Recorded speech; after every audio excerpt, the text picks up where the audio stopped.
getting started here. We're getting started. I'm trying to get this game that I started playing the other night to load.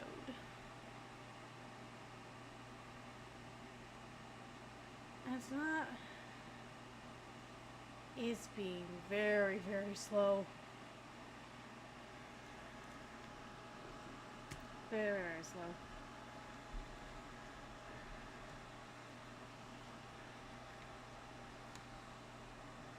And I'm not really sure why. Maybe I've got too many other applications open. That could be it.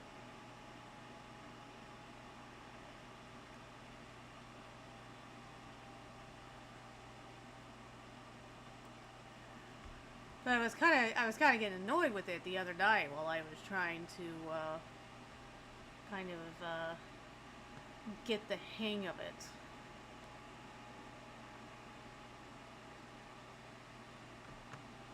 And I was thinking, well, maybe now I have a little bit more of a hang of it. But I thought this right here... I think that is supposed to be Earth, not the moon. But I thought the Earth would look lower. It looks more like the moon.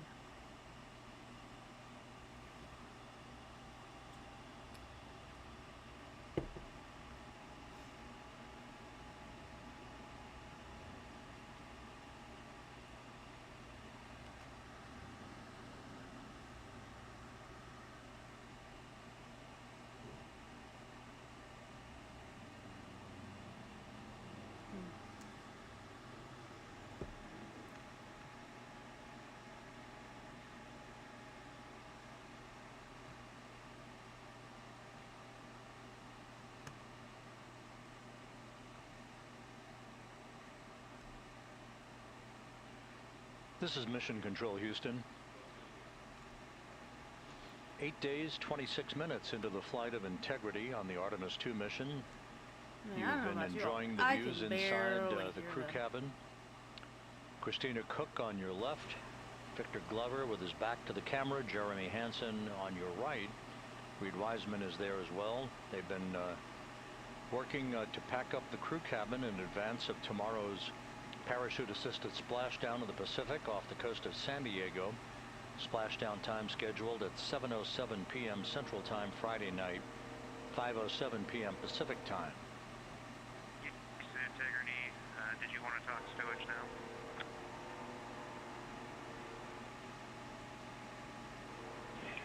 We are ready. And big picture, we're just looking for what IVA called a vibe check. How the day is going and how you feel going forward.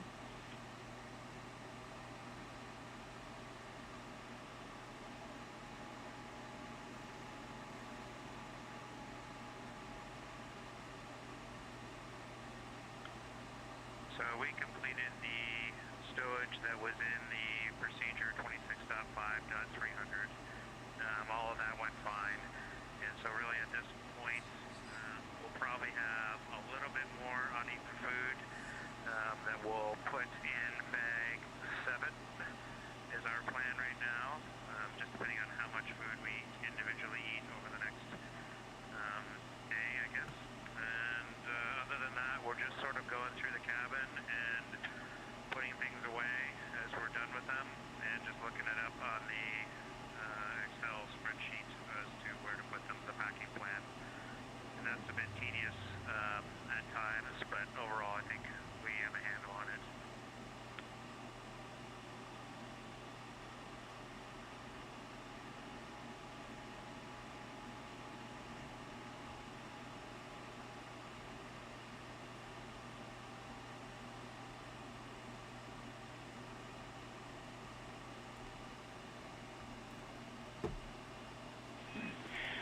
Hey Jeremy, thanks for the status. A couple things for you. We have no problem helping you out if you're looking for something in the packing plan or just want a quick answer. Don't hesitate to call us. And we were also wondering how the water bag stowage went, and just wanted to make sure that worked out well. Huh. I am going to exit out of this game and try opening it again.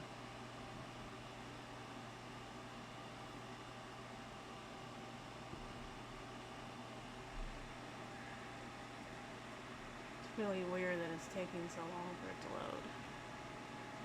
It's very strange.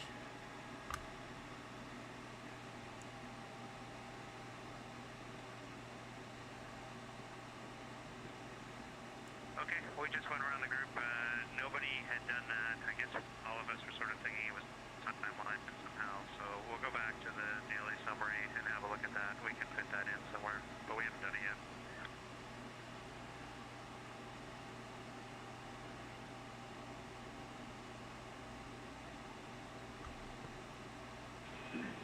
Jeremy, in the entry stowage prep activity, this is where there is a link to the message that talks about the water bag stowage. here are now. It's not quite working right.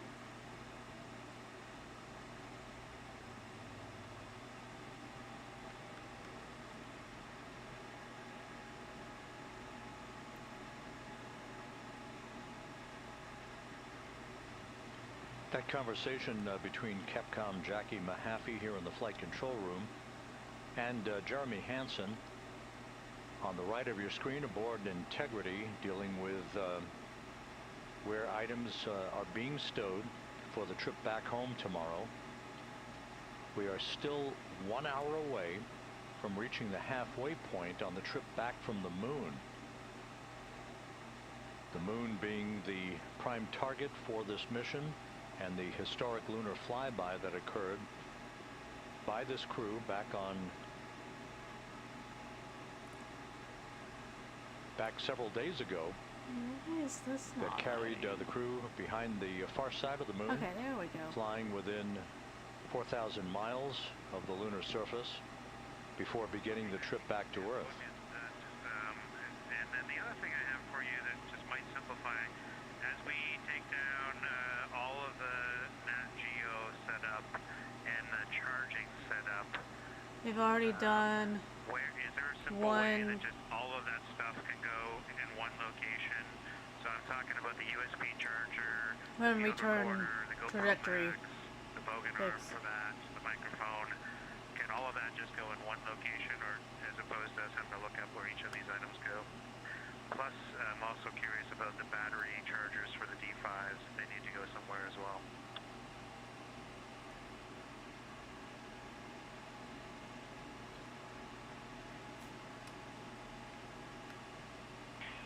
Yeah, Jeremy, actually you have an activity on your timeline just after the midday meal block. Stand by. Stay. Hey, sorry. At the very end of the day, there is a Nat Geo stow activity, which, if you are done with that equipment, can be performed any time, and that should hopefully make that more efficient.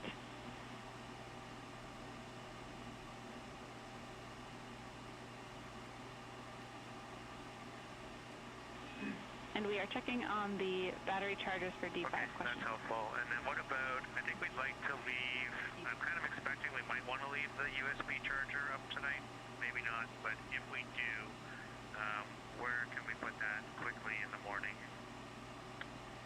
Including all of its charging cables.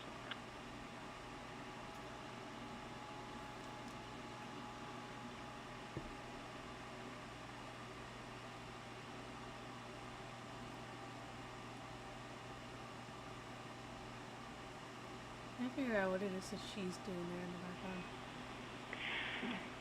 Yeah, Jeremy, acknowledge the current location isn't conducive to last-minute packing, so feel free to leave it out, the charger and the cables tonight, and by the morning we will have a specific suggestion for stowing those items.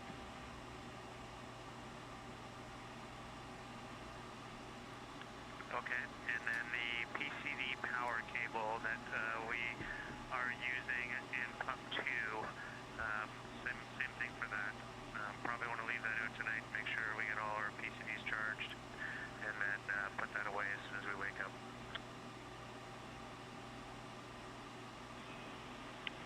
We copy.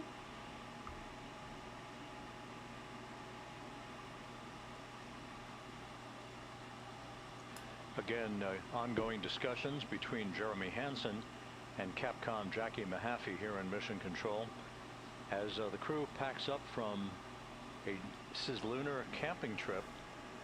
This is very much akin to what you would do after a camping trip or a holiday vacation. There was no holiday involved here. It was simply an historic flyby of the moon that occurred several days ago. Integrity, for Jeremy's final question about the battery chargers for the D5, instructions for stowing that equipment is in I have things a I don't want you timed seeing in activity the background. on read at the end of the day called USB Power Strip Stow.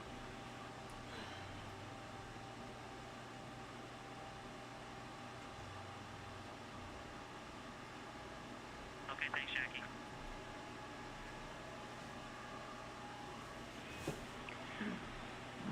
And one separate item for Christina, we have uplinked some additional files to all PCDs that she can find for her reference.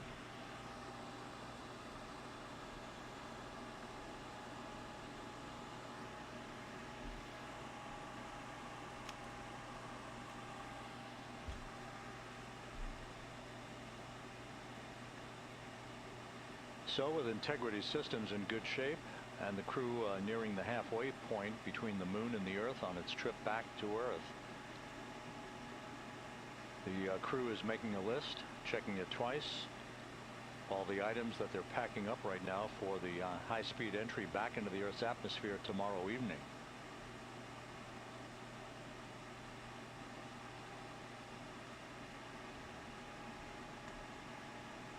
Meanwhile, we're about 40 minutes away from a public affairs event where members of Congress will have an opportunity to talk to the crew, ask them a few questions. This is the final public affairs event of the mission that began with a launch at 5:35 p.m. Central Time, 6:35 p.m. Eastern Time back on April 1st, with Integrity launching atop the Space Launch System, moving into a high Earth orbit that reached an apogee of 43,000 miles for the first 24 hours to enable flight controllers to check out all of its systems before the following day's translunar injection burn that sent the crew en route to the moon and its flyby around the moon on a free return trajectory that is now carrying them back to Earth for their splashdown in the Pacific tomorrow evening.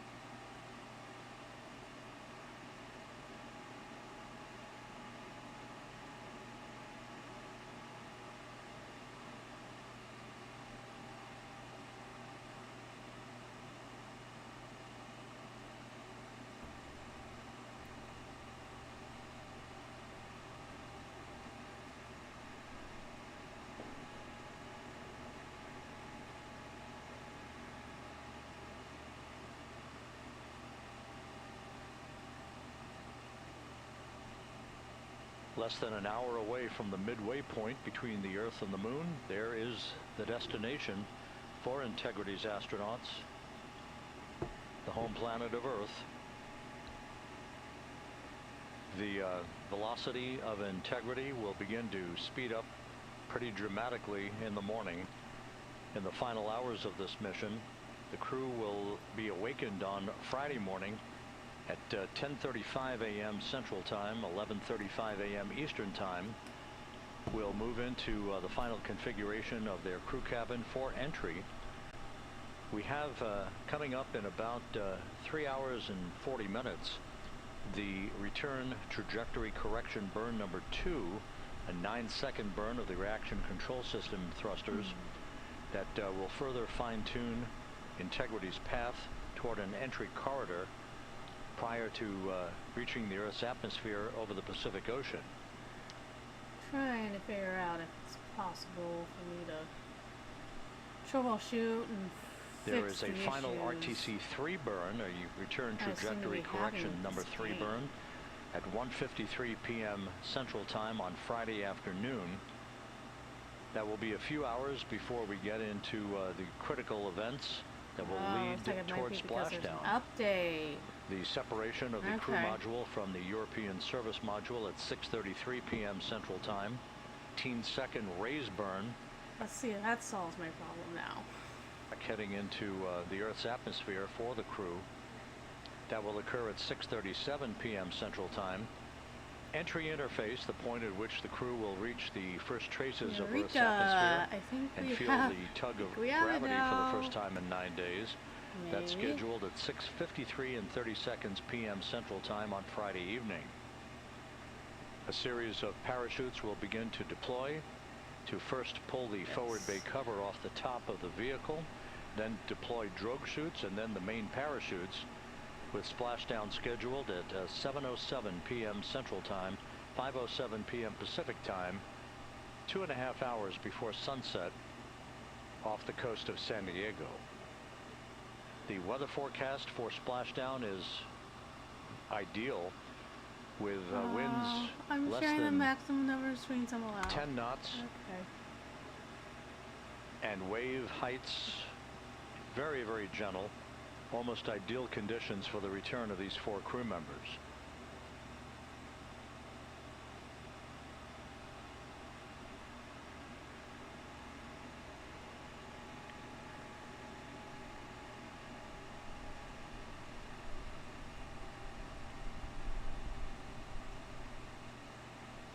Is it gonna let me finally use my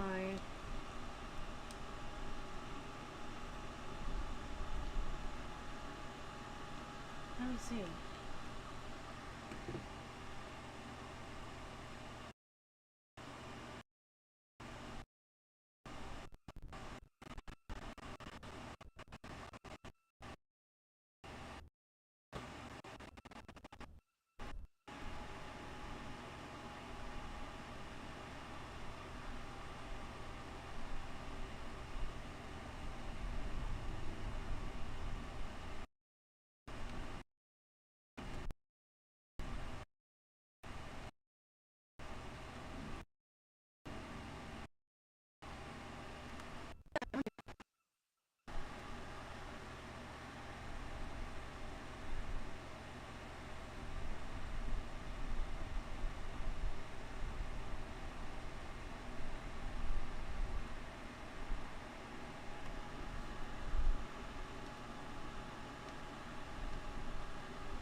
Let me log in.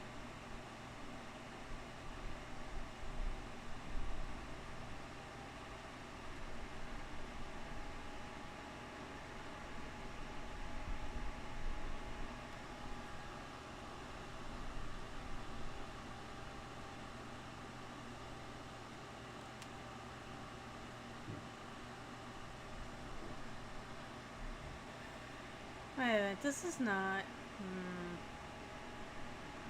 What was I thinking? This is not the right game.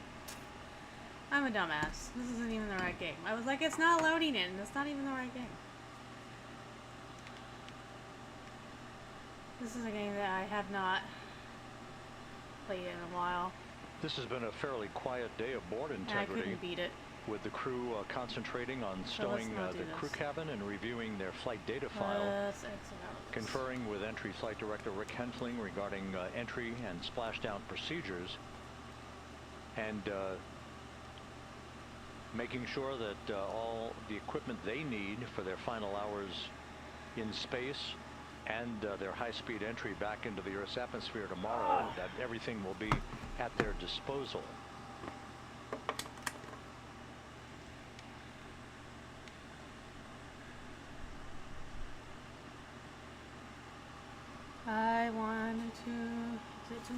Hidden screen, okay.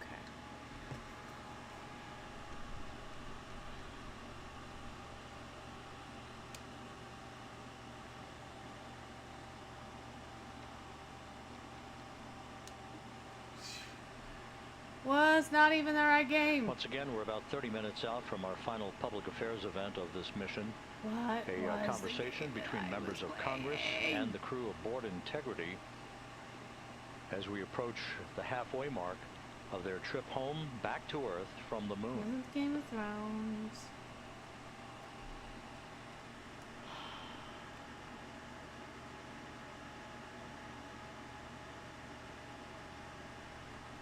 What was it?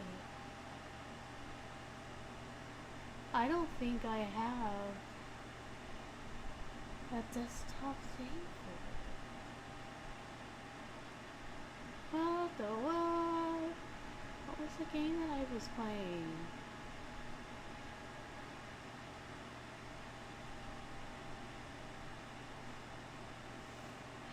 Oh, for crying out loud.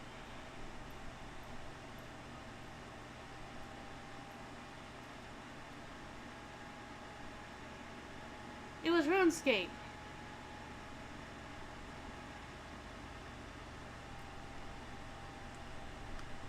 He's just Mary.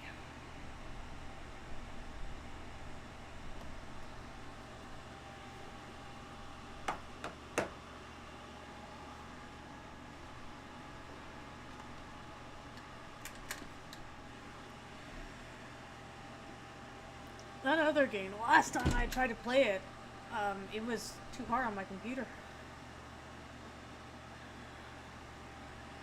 Are you not going to want to load either? Oy, oy, oy.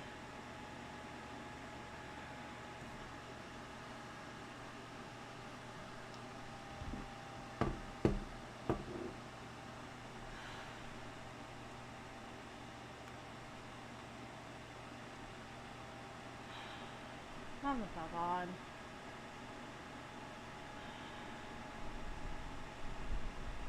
I don't understand. Why is it no longer wanting to open?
Houston Integrity, quick stowage thing. Just confirm for us there are only two, or confirm the quantity of contingency urine stowage bags on board Integrity.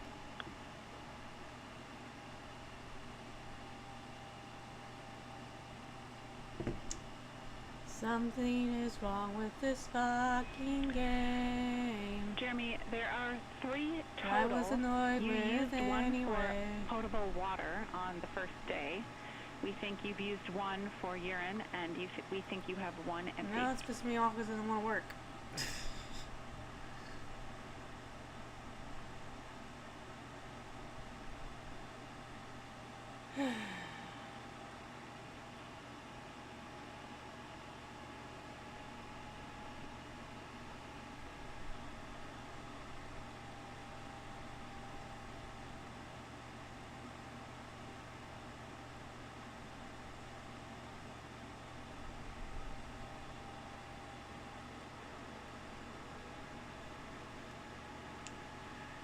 Okay.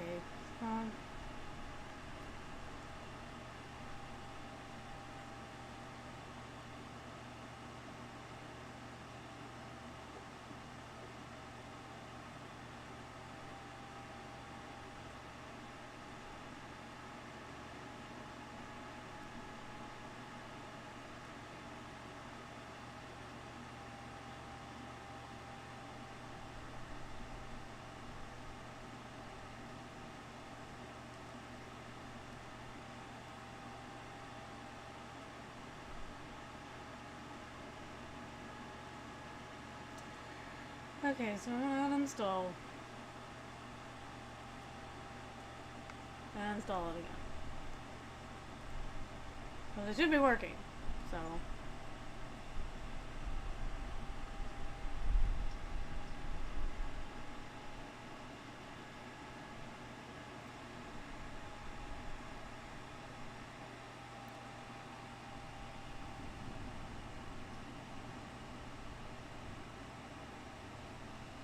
And if I still can't get it to work, then I have a different game that I haven't played in a while that I'm gonna fire up and play.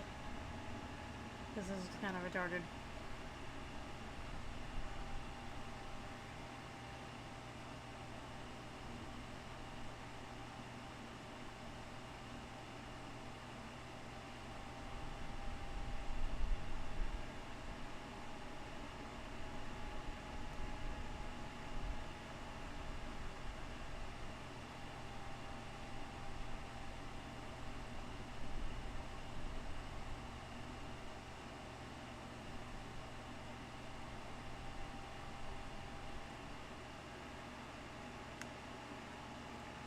Not sitting here doing shit when I could be having fun playing a game.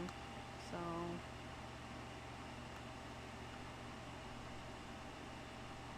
okay, well maybe it'll work another day. It's just Integrity not Houston, working right now. for your SA, the ground is going to do a round of intermediate targeting here shortly.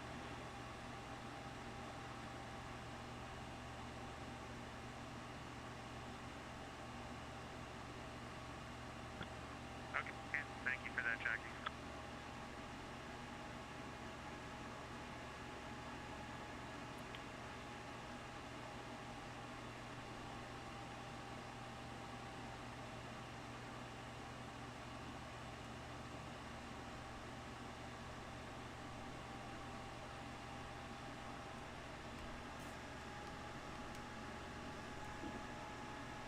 This is kind of a fun game.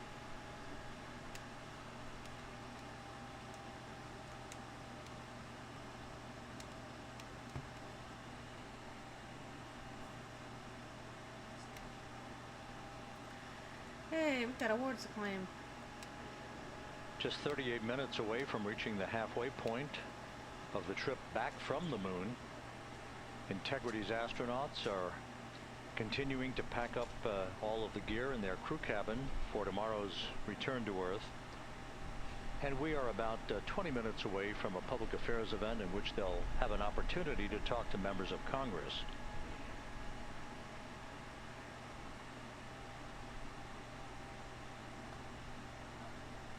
All of Integrity's systems are operating in great shape. No issues being worked by the flight control team here in Mission Control.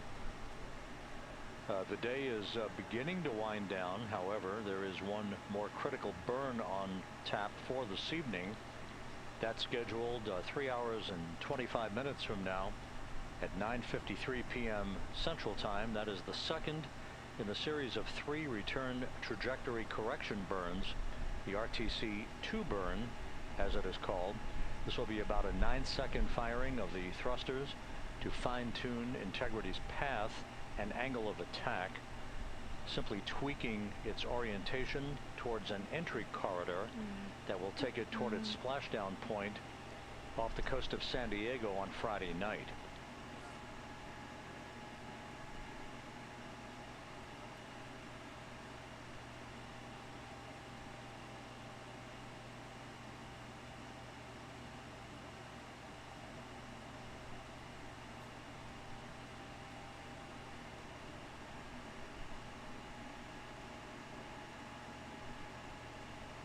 And once again, just to set the timeline straight for folks who are interested, the crew will go to sleep just after 2 a.m. Central Time on Friday morning, an 8.5-hour sleep period, with a wake-up call for their final hours in space aboard Integrity at 10:35 a.m. Central Time on Friday. At 1:53 p.m. Central Time, the final return trajectory correction maneuver, or burn, will be conducted. One final opportunity to sweeten the trajectory of Integrity towards its entry corridor over the Pacific Ocean. We will move into a communications handover from the Deep Space Network to the Tracking and Data Relay Satellite System at 6:15 p.m. Central Time on Friday night. And a few minutes later at 6:33 p.m. Central Time, the pyrotechnic separation of the European Service Module from the crew module will take place. Within 4 minutes after that, there'll be a so-called raise burn. This is an 18-second burn of Integrity's thrusters to tilt the angle of attack ever so slightly upward. The aft end of Integrity will be tilted upward, and that will complete the trajectory refinement for Integrity's path through the Earth's atmosphere. All of that designed to provide the best orientation of the vehicle in the minimization of heating on the heat shield of the vehicle.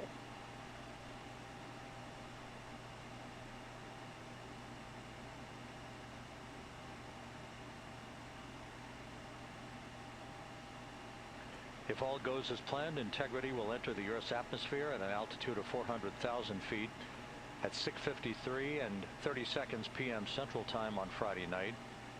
Just seconds later, we'll enter a planned 6-minute communications blackout because of the buildup of plasma around the vehicle that will block communications and data transfer from Integrity to the flight control team here in Houston. Once we emerge from that communications blackout and reestablish comm with the crew, then we're just minutes away from the series of parachute deployments, 11 parachutes in all, first to yank the forward bay cover off the top of the vehicle, then to deploy drogue chutes, and then finally the main parachutes that will slow Integrity's rate of descent to a gentle 19 miles an hour at splashdown.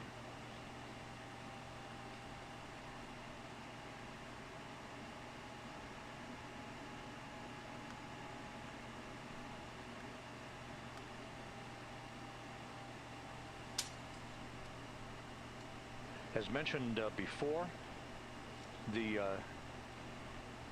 highest rate of velocity, the peak velocity for the vehicle in its return back to Earth, should occur at about 6:54 p.m. Central Time tomorrow, when Integrity will be traveling. Your scene and voice check.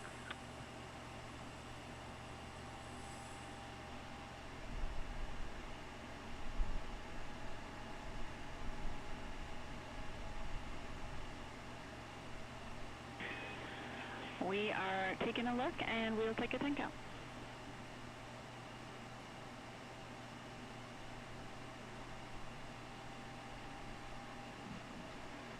Wireless mic, 10, 9, 8, 7, 6, 5, 4, 3, 2, 1, blast off.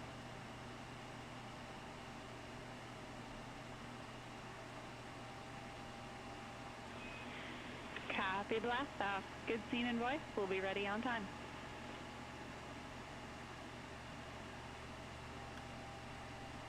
Copy, thanks.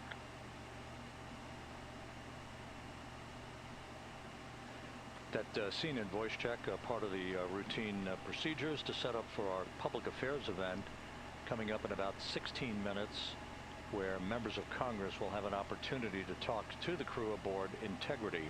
Once again, the peak velocity that Integrity will reach, according to flight dynamics, during its entry back to Earth is about 23,839 miles an hour, or Mach 32. From that point, just 13.5 minutes later, the vehicle will have slowed from that velocity down to just 19 miles an hour at touchdown. Splashdown again scheduled for 7:07 p.m. Central, 5:07 p.m. Pacific time on Friday night.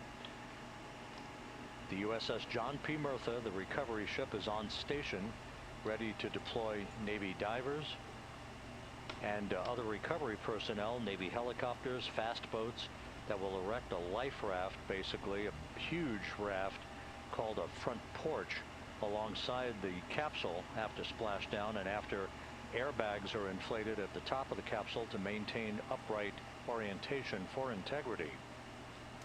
After a period of time, the hatch will be open.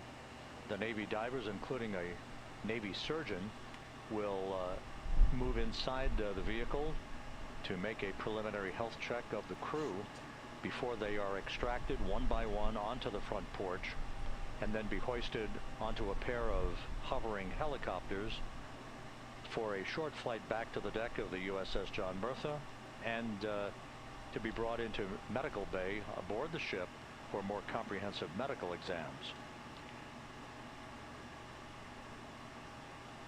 In all, at the time of touchdown, or splashdown as the case may be in this flight, the total distance traveled from launch to splashdown will have spanned 694,481 miles.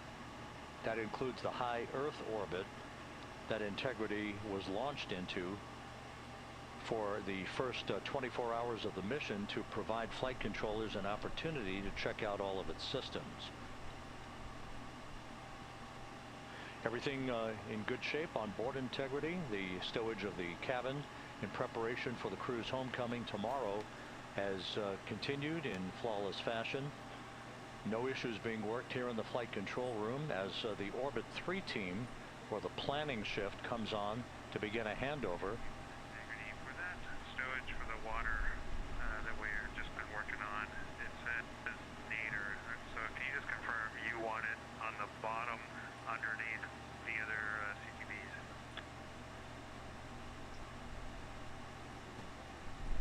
The Orbit 2 team of flight controllers is coming on duty for the second half of the crew's workday. They'll hand over overnight to the Orbit 3 team, which is the planning shift. On the bottom underneath the other bags, and if you're looking kind of naturally at the lockers, it's the bottom left of Delta.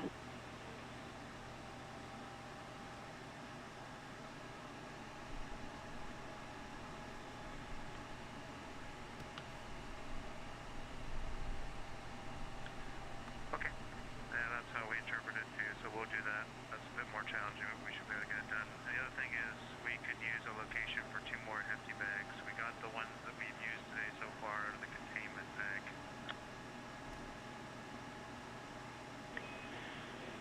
Checking on the hefty bag location, and while I have you, just some vehicle SA. Your intermediate targeting was good, and GNC is syncing all nav channels to channel 3 and doing a primary to BFS state transfer.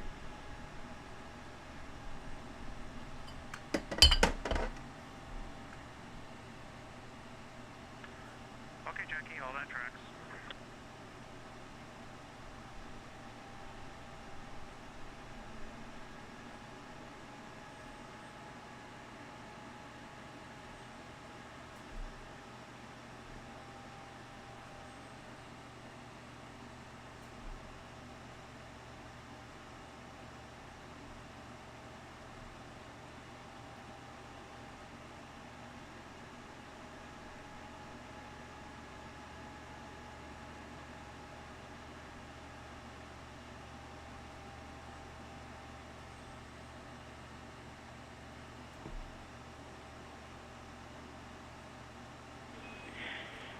Integrity Houston, for Jeremy and the hefty bags, you should find 4 additional hefty bags in one of the 2 JSBs that you've been using today.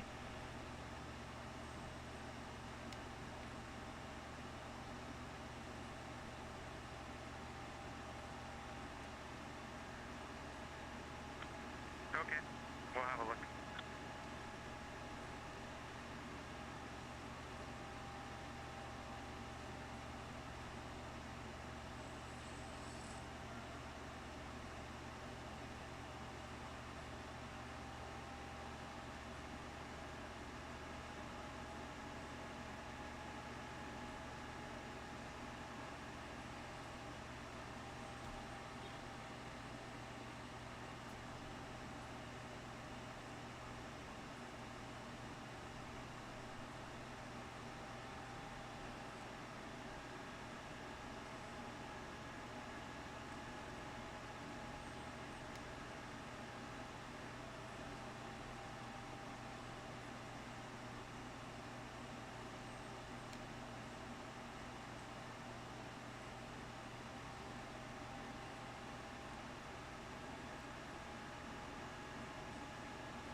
Integrity, can you bring the fan speed down to our preferred PAO setting, and if it's already there, thank you.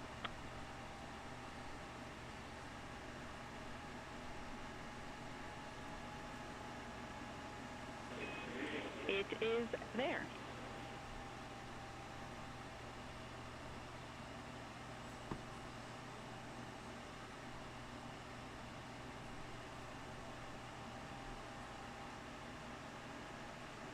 And we have the camera off just to prevent overheating and battery drain. Confirm you got a good image coming out. We do have an image coming down.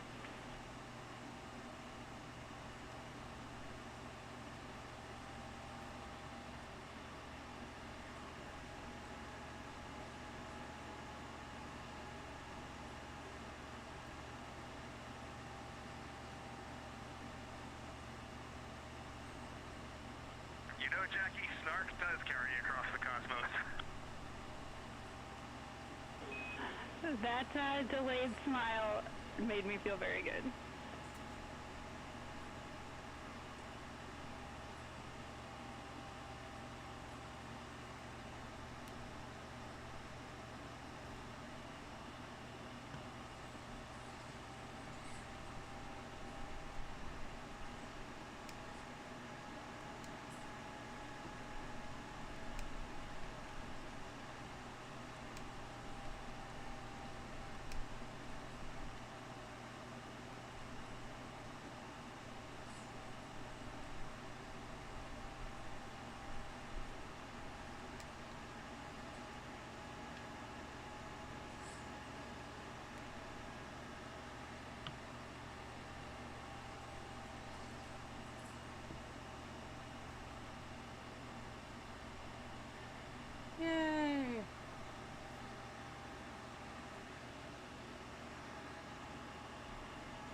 let's see if I can forge anything. No. Okay. That was something else. Yes, I'd be able to. Integrity Houston, for the live camera feed, we are getting intermittent dropouts, like maybe 2/3 of the time. Every few seconds it's dropping to black. We'd like you to check the encoder settings for HD, and if those all look good, then perhaps we need a camera swap.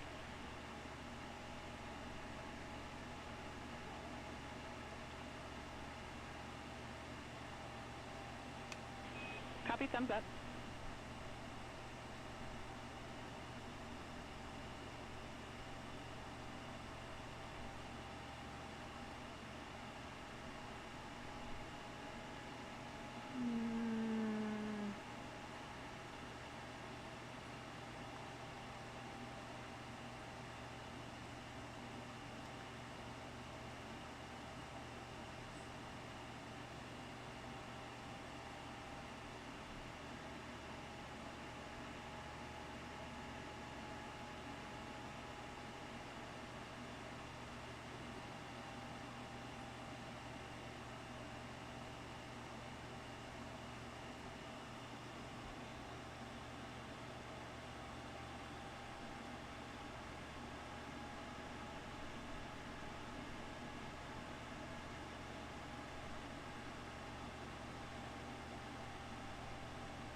We confirmed all the settings were per the procedure.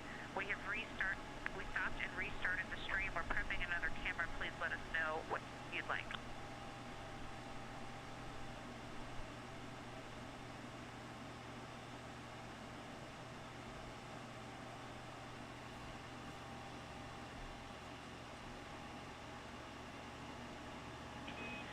It does not seem to have helped the situation. We'd like to try the camera swap.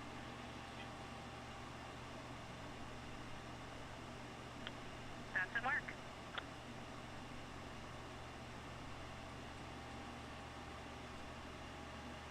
This will be the standard route of Brian Fastline on Hall.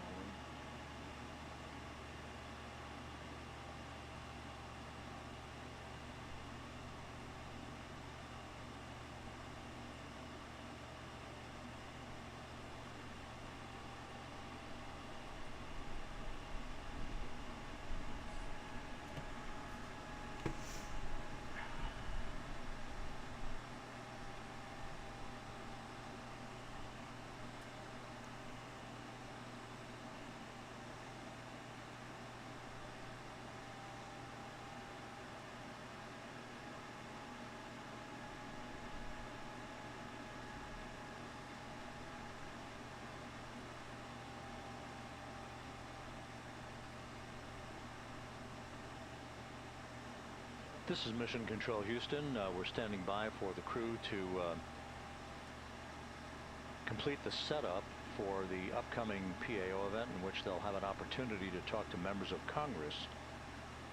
All this happening as we're just 17 minutes away from Integrity reaching the halfway point en route home from the moon, with splashdown scheduled off the coast of San Diego on Friday evening.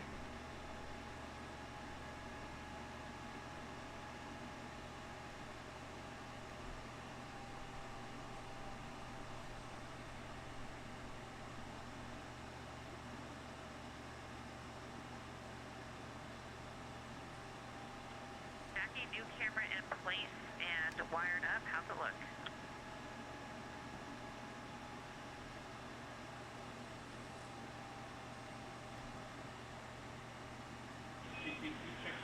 We are checking.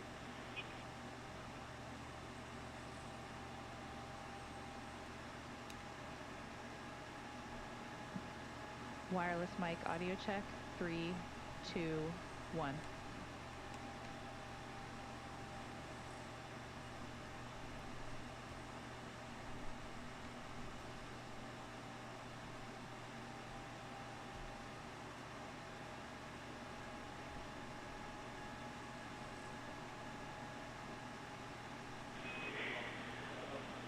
Okay, Integrity, the audio from the mic and video are looking good. We'll be ready to start the event.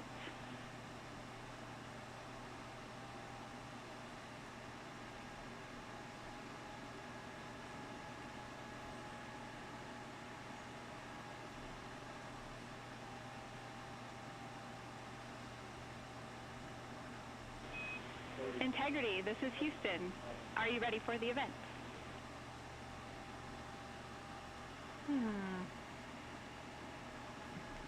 Houston, this is Integrity. We are.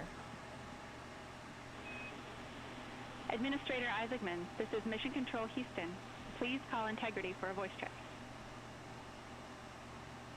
Check.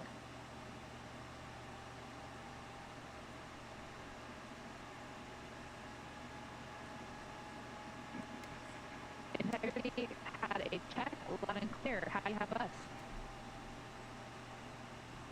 Integrity, Jared, you're about 5x3 right now, but it's looking like it's stabilizing. It's great to chat with you again. And good evening, Artemis 2 crew, as you all approach your final day on this historic journey around the moon. The people of Earth remain inspired by your mission. They're energized by space exploration, and most importantly, they're eager to have you all home very soon. Now, NASA couldn't execute on our important mission without the steadfast support we receive from the United States Congress, who work with the agency to make sure it has the right direction to expand American leadership in space and the necessary resources to execute on our world-changing mission. Now, we have several NASA congressional supporters online today, and they have a few questions they'd like to ask you on behalf of their constituents across the country. Our first question is coming from Senator Ted Cruz of Texas, who spearheaded our One Big Beautiful Bill of historic investment in America's leadership in space. The chairman is with me now at Johnson Space Center, and over to you, Mr. Chairman. Well, thank you, Jared. Integrity, this is Ted, comms check. It is, I feel very official now. I will say I feel particularly profound. This is the first and only time in my life when I've stood next to someone who is speaking on behalf of the people of Earth. That's a heck of a statement, and I know that you guys are. I can only imagine the awe and wonderment you feel, but I want to just start by saying thank you. You are inspiring. That is not hyperbole when Jared speaks about the people of Earth. Across the planet, people are watching you and amazed, watching you put food packets away, as we were doing just a few minutes ago, watching you float around with the floating head, and you are bringing people together all across our globe. So thank you. Thank you for your good cheer. Thank you for your eloquence. Thank you for inspiring people. I have two questions. Number one, if you could go back in time and talk to yourself at age 10, what would you tell yourself about going to the moon? And then question two, if and when they make a movie about this, who do you want to play you? The only reason they're gonna be making a movie out of this is if something bad happens, dude. Well, sir, it's an honor to be with all of you, and please say hello to all of our colleagues there at Johnson Space Center. We can't wait to be back. My 10-year-old self. I recently found some photos of myself on a family vacation at Kennedy Space Center, and we were posing in front of the Saturn V rocket with my siblings and my parents. And if I could have told that little girl who took home a picture of Earthrise and hung it in her room that she would eventually launch from that same place to see that same view, I'm pretty sure she would not believe it. But even though I still can't believe it, and she certainly wouldn't believe it, she chased that dream, and it ended up happening. It's such an honor to hear that we've inspired. That's truly one of the top things that we ever Oh, wanted come to do. on. Let me in there. And I am definitely not answering the movie question. That's going to be for Reed. Senator Cruz, it's great to talk to you, and thank you for visiting our friends and family there at the Johnson Space Center. That is fantastic. We've thought a little bit about the movie, and I think that's way out of our pay grade. So we don't know who's going to play us. That's up to whoever decides. But one thing we do know for certain is this guy is going to be played by Buzz Lightyear, 100%, no doubt. Thank you so much, Senator Cruz. Our next question comes from Senator Maria Cantwell of Washington. Hi, congratulations to NASA and the Artemis team. I want you to know I spoke to Ann McClain earlier today, and she said the 8 balls are all incredibly proud of you. This mission is a major investment in science and a testament to human achievement. The Orion thrusters were built here in the state of Washington, and I invite you all to come and see the innovation and the people that you've inspired.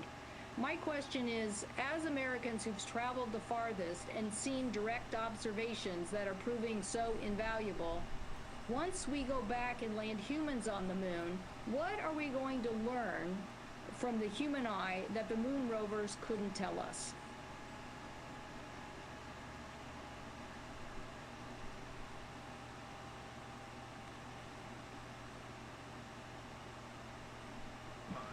You know, I hope this really resonates because of right now and what's going on back there, at least what we hear about going on back home and in our communities. I think you all can feel the energy that this mission has brought. I really hope so.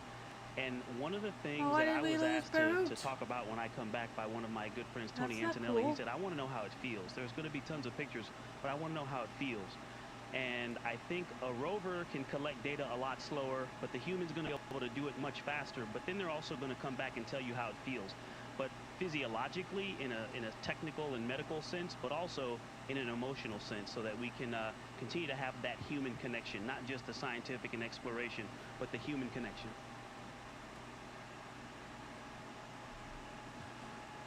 Our next question comes from Senator Jerry Moran of Kansas. Good evening to all of you. On Monday, Administrator Isaacman and I visited the Cosmosphere in Hutchinson, Kansas. Commander, it's the place you told me was the best space museum in the world. I've repeated that many times. But I'd like to extend an invitation to each of you to come visit us in Hutchinson and be my guest.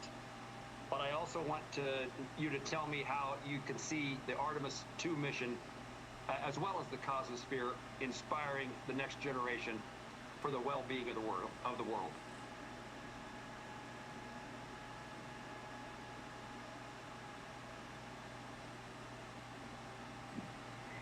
Well, sir, I'll definitely take you up on that invitation because I have yet to see that museum, and I've just heard amazing things about it. So I look forward to that opportunity. And I hope that maybe something from this mission will end up in that museum at some point in the future. You know, as far as inspiration goes, I really think it comes down to just get stuff done. And you can have an inspiration program, you can invest a lot of money in that, or you can have a program that just goes out and gets things done, like the Artemis program is doing. And then you can spend your inspiration program dollars on just disseminating that to the masses. And that is what I see happening here right now. I think we're knocking it out of the park. Thank you, sir. Our next question is for Reed. Comes from Senator Chris Van Hollen of Maryland. Well, greetings to all of you. Reed, I had a special question for you because of your old alma mater. What would you say to a student attending your old high school, Delaney High School in Baltimore County, or to any other student in America who aspires to follow in your footsteps as an astronaut?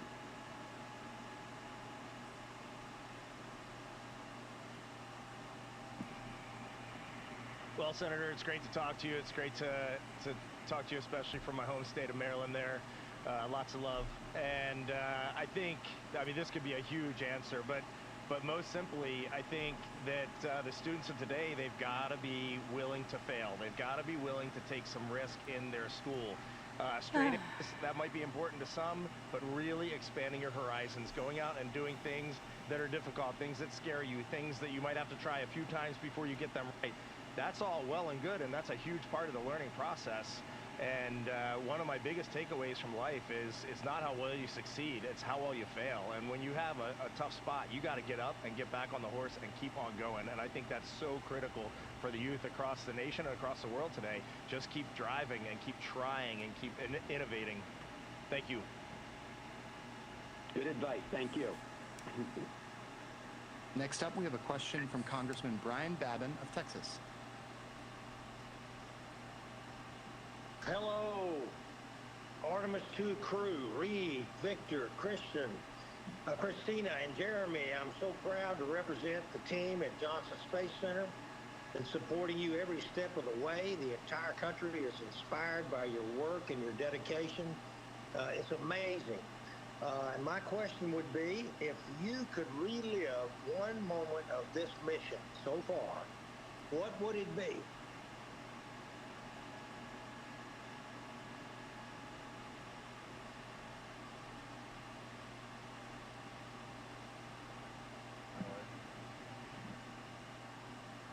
Wow, we are all brainstorming, and it would be a lot easier if you had said a list of 5, but I'm actually going to go way back because the big contenders are the eclipsed moon, which was one of the most surreal things any of us have ever seen, and it literally rendered us speechless. But I'm going to go all the way back to launch, because when we launched, it is such a quick experience. Our entire powered flight on the rocket was shorter than what we've done in this press conference so far. Yet it is such an incredible, important part of the mission, a dynamic phase in the mission. We train it so much. And if I could go back and replay it in slow motion to just imprint those memories even more, I would do it in a heartbeat. Outstanding. Thank you. Our Thank next you question so comes very from... much. Our next up, we have Congresswoman Zoe Lofgren of California. Thank you for all you've done. You've inspired people all over the world, and Brian Babin and I work together on the committee to make sure you have support across the board. Your last 8 days have taken place in the Integrity Orion spacecraft. Now, integrity is a quality we all strive for and hope our leaders can live up to. This mission has been unifying in so many ways and captured a global audience. What do you hope humanity takes away from it?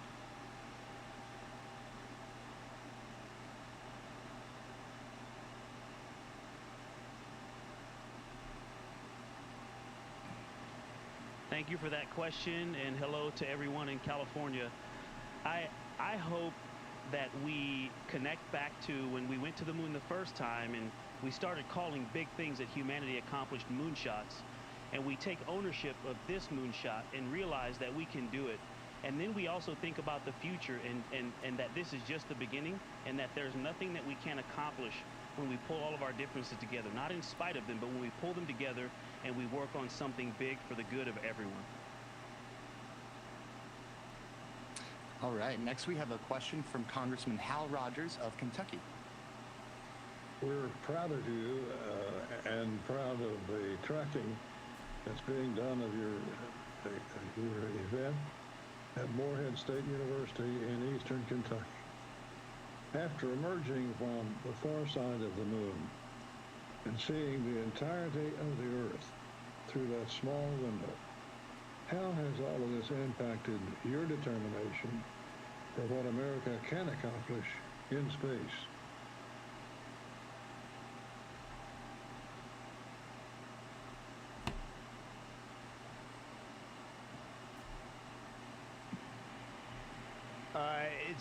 It reminds you, first, just being, right now we're 106,000 miles away from planet Earth still, and we'll be home tomorrow. Part of this is just scale. It is unbelievable to think that we could build a international team led by the United States of America and set our sights out on a sustained presence on the moon and onto Mars, and then we can go and achieve it. And I know we did this in Apollo, and it was absolutely amazing. But I will tell you, having been there, the 4 of us having been there just now, this is nothing short of a miracle. It is incredible that we can go out and do this, that we can play with gravity, that we can target around the moon, that we can send 4 humans in a spaceship 250,000 miles from home and bring them back. There is nothing this nation cannot do when it has a vision. It just has the capability to go out and get anything done we want to get done. All right, next up we have Congresswoman Grace Meng of New York. Hello to our crew. This is Grace Mang from Queens, New York. Thank you to the administrator and thank you to our trailblazing crew. My question is, thank you for taking the time to speak with us. Our entire country has been following your journey with pride, and we're incredibly grateful for your service. You've spent years in simulators at Johnson Space Center that recreated every vibration, system failure, cockpit light with high accuracy, and most of you have even been to the International Space Station. Now that you're almost home, what is the one thing that has surprised you about this mission that your training and prior space experience did not or could not prepare you for? And we can't wait to welcome you back to Earth. Thank you again.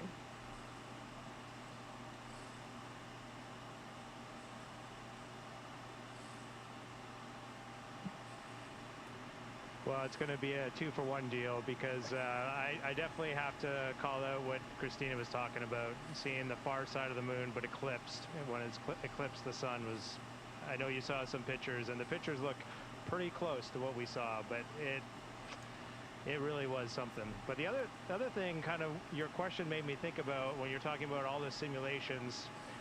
We simulate the first day of the mission a lot and the last day of the mission a lot. And near the end of the first day, we separate from the upper stage of the rocket, and then that's when we did the proximity ops where we flew around the upper stage as if we were docking to it. And in the simulator, you watch and you have all these things you're checking to see if you have actually separated from the vehicle. And if you haven't, you have a bunch of things you need to do because it's not good. And in space, it's nothing like that. We essentially got ejected off the top of that thing. We were all sitting in here waiting for that moment, and all of a sudden we're all pinned to the floor. Like, well, I guess we separated. All right, next we have a question from Senator Mark Kelly of Arizona. Hey guys, I know you're busy, so I don't want to take up much of your time here, but very proud of you. World's looking up because of you.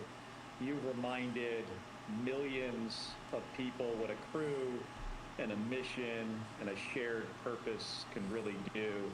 So thank you for taking and carrying the hopes of a nation beyond the horizon. I think we really needed this at this point in our history. I really appreciate it. And Victor, since I'm in John McCain's Senate seat and you are a McCain alum, so this question is for you. Just curious, how fast are you going at EI? What kind of G profile are you going to be on? And how sporty of a ride do you expect it to be when those chutes open?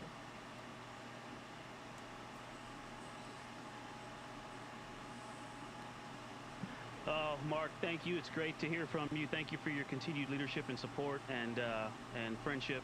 And the ride's been amazing. Jumping off the pad was awesome. And a lot of people think about rocket science and staging, power versus weight. Well, slowing down from that speed takes just as much thought and practice. And so we're going to come into the atmosphere at about almost 40 times the speed of sound. And then we will slow down to a 20-mile-an-hour touchdown into the Pacific. But the G profile will actually be very similar to what it is on launch. We'll get up into the 3 Gs, just over 3 Gs. On the way down for a normal entry, but if it was a ballistic, we could get up to as high as 9-10 Gs, which is what you pull in a fighter jet, but we could be doing that for several minutes, for 8 or 9 minutes. And so the G profile is going to be pretty sporty, but when we touch down, the heat shield and the parachutes are going to get us nice and slow so that we touch down at what did I say, about a 20-mile-an-hour splashdown in the Pacific, and we can't wait to see the dive team and the Navy that are going to come and pick us up. All right, thanks, guys. All right, next we have Senator Katie Britt of Alabama. Hey everybody, I know how proud we are in Alabama of the role that Marshall Space Flight Center in Huntsville has played in this incredible mission. So I can't even imagine how unbelievably proud your families are of you and how excited they are to see you soon and to welcome you back to Earth. So instead of a question, I want to let each of you just take the next minute to publicly address your children and the next generation of space explorers as history-making Space Fleet, this mission enters its final hours. So thank you so much for your incredible service and your example.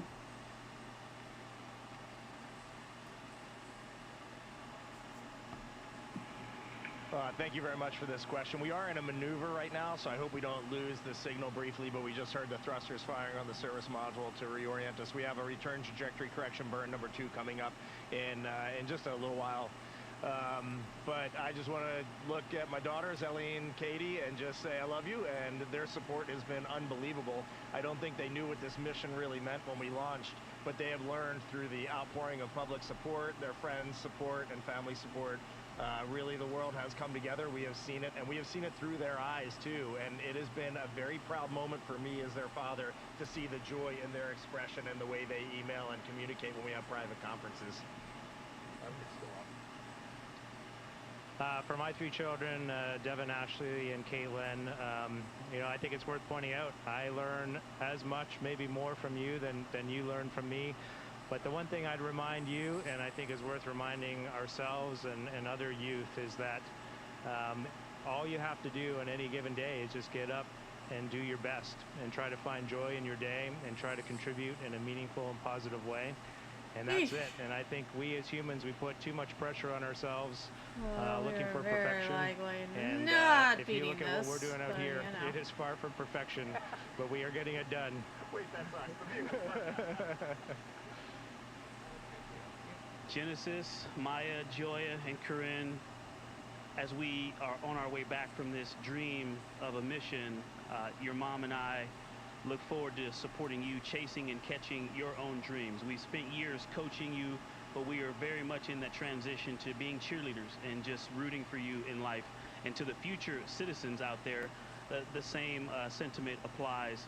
I hope this mission is giving you something that you can take and put in your pocket or in your heart and mind that you keep with you, but it's not because we want you to see what we've tried to show you. It's because we want you to take this and build a vocabulary to explain the world to us.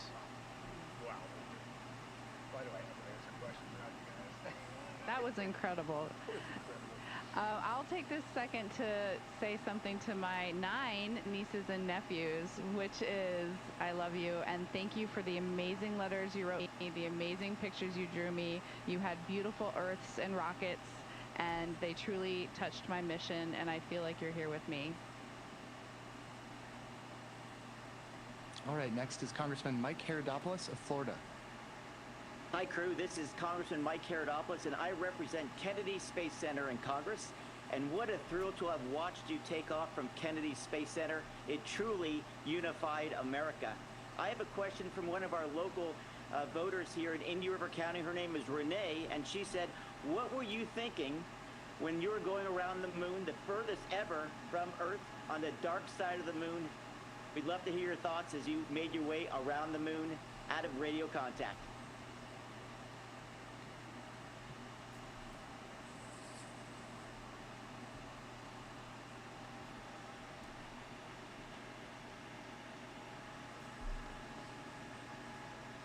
So during the time of the nearest approach to the moon, we were doing so much science. I took a brief moment to say a short prayer of gratitude for being sent on this mission and trusted with, bringing back scientifically relevant information. And I also just felt like I was hoping that people looked up and were watching to see when we came back into communication, and that maybe there was a chance that folks would feel a sense of togetherness. We have a moment of silence whenever something solemn and that requires reverence or someone that we love has passed away, but maybe we could call it a moment of togetherness. As we were in radio silence, I was really hoping that we could just have a sense. You heard the word togetherness a lot from our crew, and really was hoping that while we were waiting to get back in contact, that people could just feel that sense of togetherness, that we were all a crew on Spaceship Earth. All right, our second to last question is from Congresswoman Valerie Foushee of North Carolina. This one's for Christina. Good evening, Artemis II crew. Indeed, you are inspirational and you make us all proud Americans. I'm proud to represent the North Carolina School of Science and Mathematics in Durham, North Carolina, where Dr. Cook attended high school. With Dr. Cook becoming the first woman and Captain Glover the first person of color to travel this far into space, what message do all of you have for the next generation of explorers who may be seeing themselves in this mission for the first time.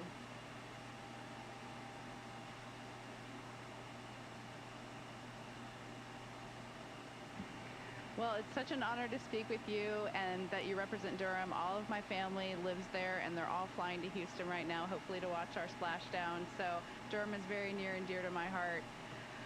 There's a lot to say about that topic. I feel like for us, we don't necessarily see any one individual as, you know, deserving of anything or accolades for being a first. What we see is something to celebrate, that we are in a time when everyone who has a dream has to work equally and gets to work equally hard to achieve that dream. And so my message to those people is yes, it is wonderful to feel inspiration because you see yourself in someone. I had that growing up. You had that growing up. I think that the message, the takeaway would be, you don't have to focus on just being there. Focus on excellence. Focus on being the best that you can be in any team, in any mission, contributing to any endeavor. And that will get you not only the fulfillment and meaning of your life, but you'll contribute the most to the world. All right, and we have time for one final question. We'll send it over to Senator Ashley Moody of Florida. Why on earth Thank can't you I? so much. And I know we started with Senator Cruz from Texas. And I love that I we're was trying to ending put it with, off screen. Florida Couldn't Senator, see what I was it's working such by. an honor where you launched. My I was payment method for there doing it. for the launch of Artemis II. It And was so exciting. Florida's been the It beating didn't heart work right. of American space exploration for over 60 years. And I What can't get would it back. you say to the kids What from is the Florida actual fuck? who were there that day watching the launch? It's not letting me do kids anything. From Pensacola to Miami, who may want to follow in your footsteps one day as astronauts, or maybe work for NASA, or even in the space industry. This What would stupid you say thing. to them?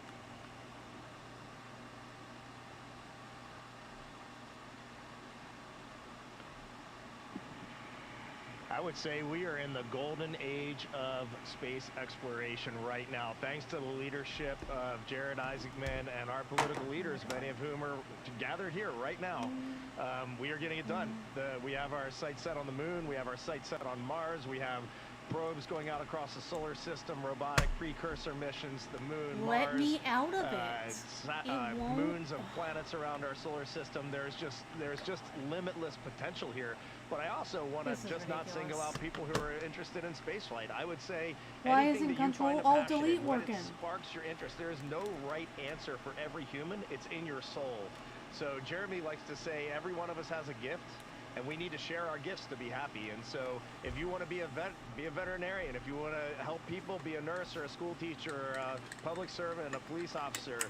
There are so many things out there, and when you find that fire in your soul and you know what you're meant to do, just lean all in and go for it. And if some of you end up going and walking on Mars, the four of us, myself, Victor, Christina, and Jeremy, we will be in the front row cheering you on loud and clear. All right, we are out of time for today's event. That concludes the event. Thank you to everyone who was able to tune in. And thank you to our elected officials for joining us. Artemis II crew, we look forward to seeing you back home soon.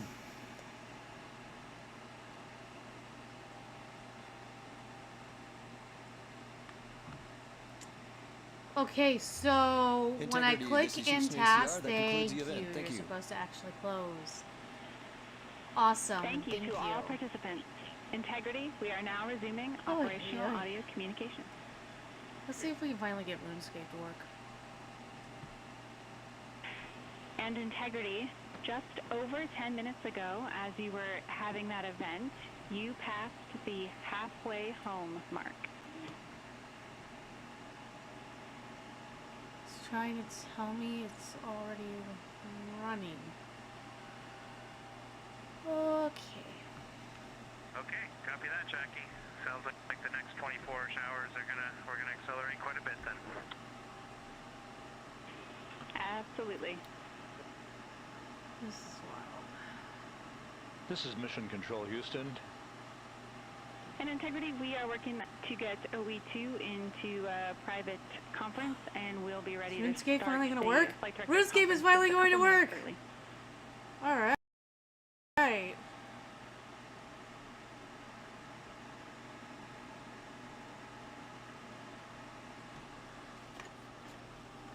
Again, this is Mission Control Houston at a mission elapsed time of 8 days, 1 hour, 45 minutes into the flight of integrity on the Artemis II mission. We just wrapped up that final public affairs event where members of Congress had an opportunity to talk to the crew members on board. Commander Reed Wiseman, pilot Victor Glover, and mission specialists Christina Cook and Jeremy Hansen. About 15 minutes ago, they passed the halfway mark on the flight home from the moon and their lunar flyby of Let's see if I Earth's closest celestial roughly neighbor. end up where I was to begin They with. will begin to accelerate quite a bit over the next 24 Alright, hours, get as you down just to heard, Jones and I'll follow. as they prepare for splashdown in the Pacific on Friday night at 7:07 p.m. Central Time, 5:07 p.m. Pacific Time. A shift handover has just been completed here in Mission Control, where the Orbit 2 team of flight controllers is taking over. They will be led by Flight Director Fiona Antkowiak, taking over from Entry Flight Director Rick Henfling. We think we copied the RHC as set up, but can you confirm?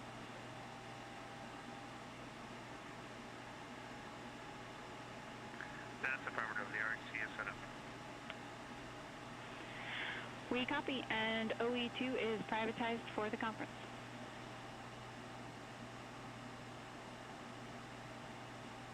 Entry Flight Director Rick Henfling and his So there's a team guard of in the room Entry ahead. Flight I think controllers we will should be be able back to on overpower console him. Speak to tomorrow me if you morning. have any questions.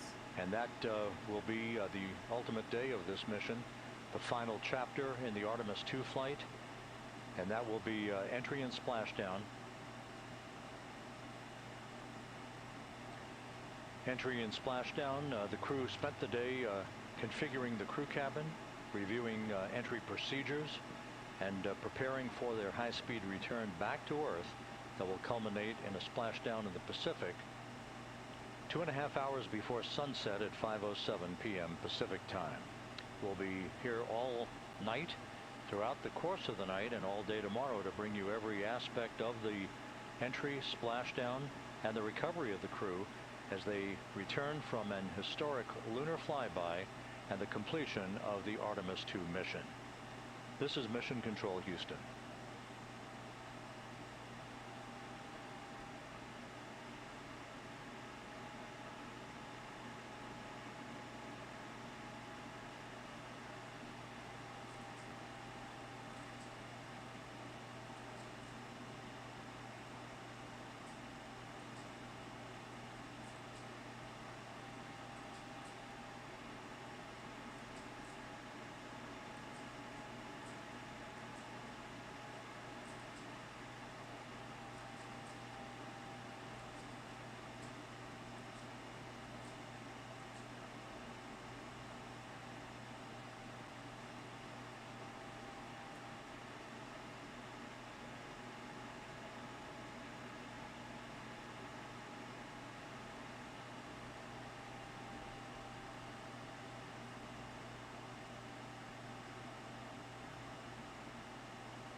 Which will perform in depth.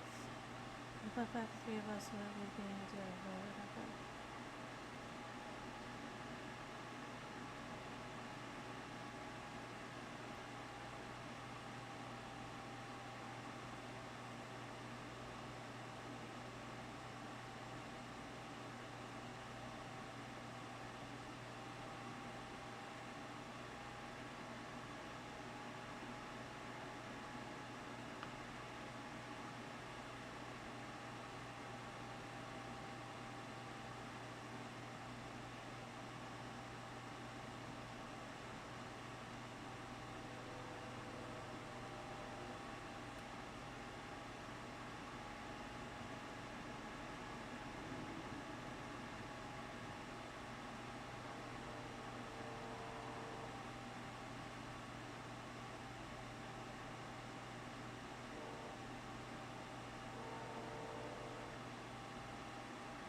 Integrity Houston on 1 for a stowage delta when you're ready to copy.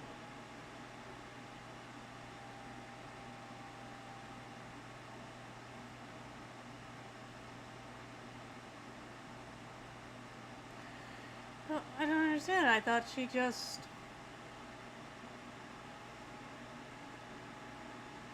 What?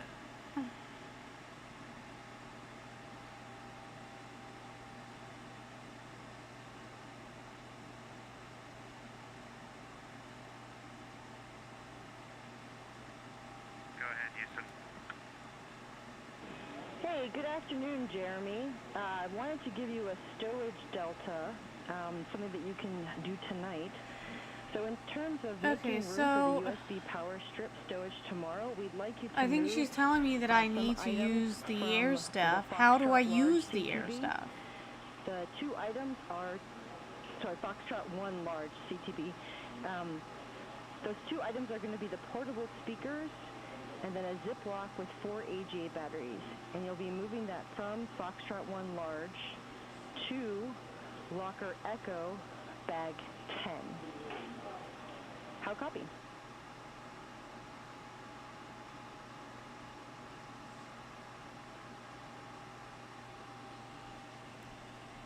Okay. Okay, speaker and AJ batteries to bag 10. And I don't need Am I ready now? I don't understand. tomorrow, so maybe I'll just leave one out. Okay, I guess I'm ready now. That's good. I'm glad to know. Copy, Jeremy, and we do expect that you would be able to find more AGA batteries in that Foxtrot 1 large CTB.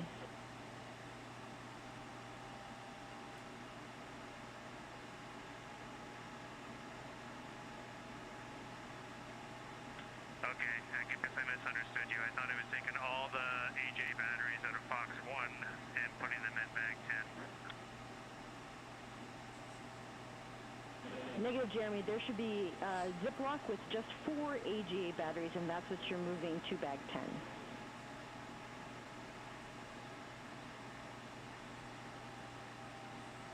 Okay, thanks for clarifying. I'll move the one with 4, and that will leave me 2. I got them in my hand. Perfect. We copy.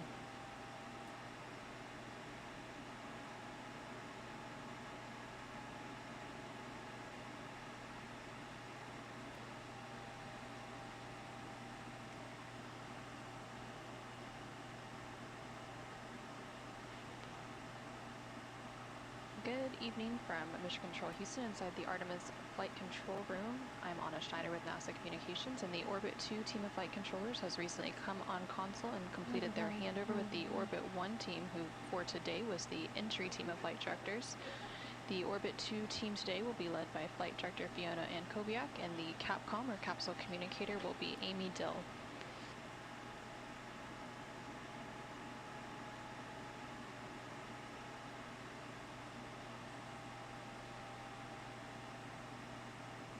You recently heard.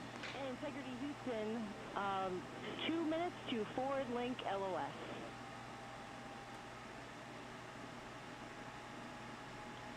Okay, copy that. 2 minutes. If you have time before then, and this is not important, but we'll store the D&E locker nets. If you tell me where they're going, I'll put them away. And just FYI, we never use the DE locker nets. You just don't need them up here.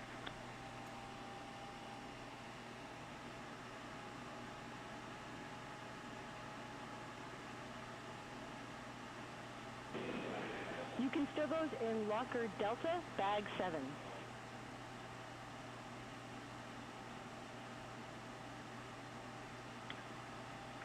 Okay, bag 7. Actually, we'll take another location for those after the LOS, because 7 is for the trash and the food, and it's already pretty full. Okay, copy. We'll see you on the other side with that location.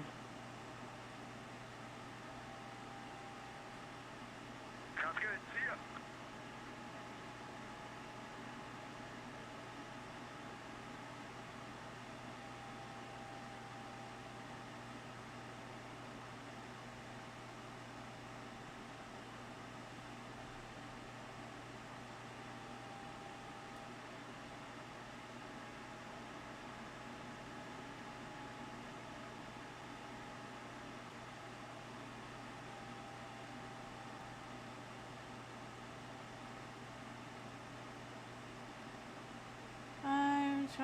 trying to remember where the bank is at.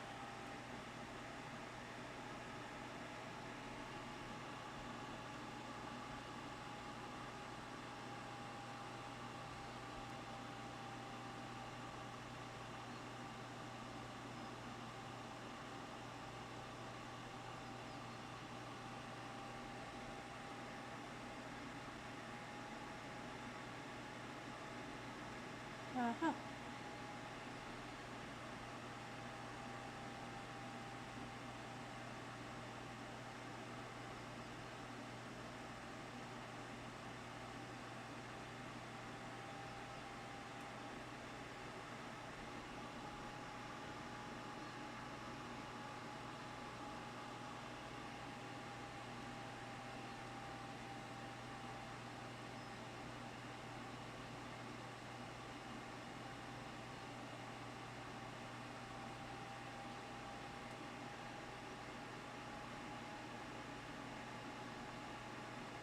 This is Artemis Mission Control in Houston, Texas. You are hearing some communication there between Canadian Space Agency astronaut Jeremy Hansen and the Capcomer capsule communicator here in Mission Control, which for the Orbit 2 shift is Amy Dill. They were discussing some stowage activities, so the crew is currently working through some cabin configuration preparation to prepare for re-entry and splashdown, which is scheduled to take place tomorrow around 7:07 p.m. Central Time, 8:07 p.m. Eastern Time, Friday, April 10th, off the coast of San Diego, California. The crew is specifically working to stow equipment that they've had out for the duration of the mission, and they're also removing cargo and locker netting. Additionally, they are installing and adjusting the crew seats and ensuring all items are secured before their return to Earth.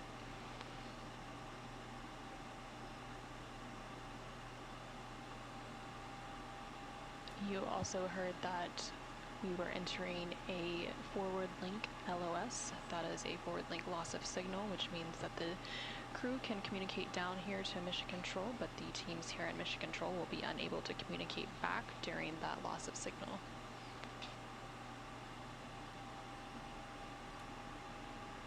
And there on your screen you can see a live view of the Orion spacecraft.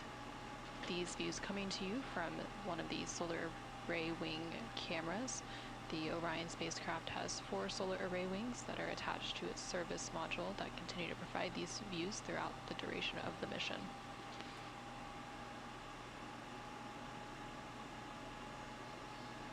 Coming up in about 2 hours and 13 minutes, we do expect to have the second return trajectory correction burn, or RTC-2 burn. This will be a short burn to further fine-tune the Orion spacecraft's trajectory as it continues on its journey to Earth and prepare it for that re-entry and splashdown tomorrow on Friday, April 10th.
Where is this thing? Up north. Good lord.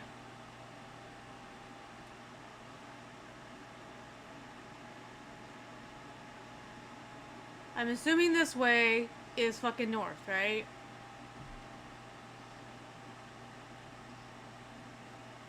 God.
don't know if I can understand.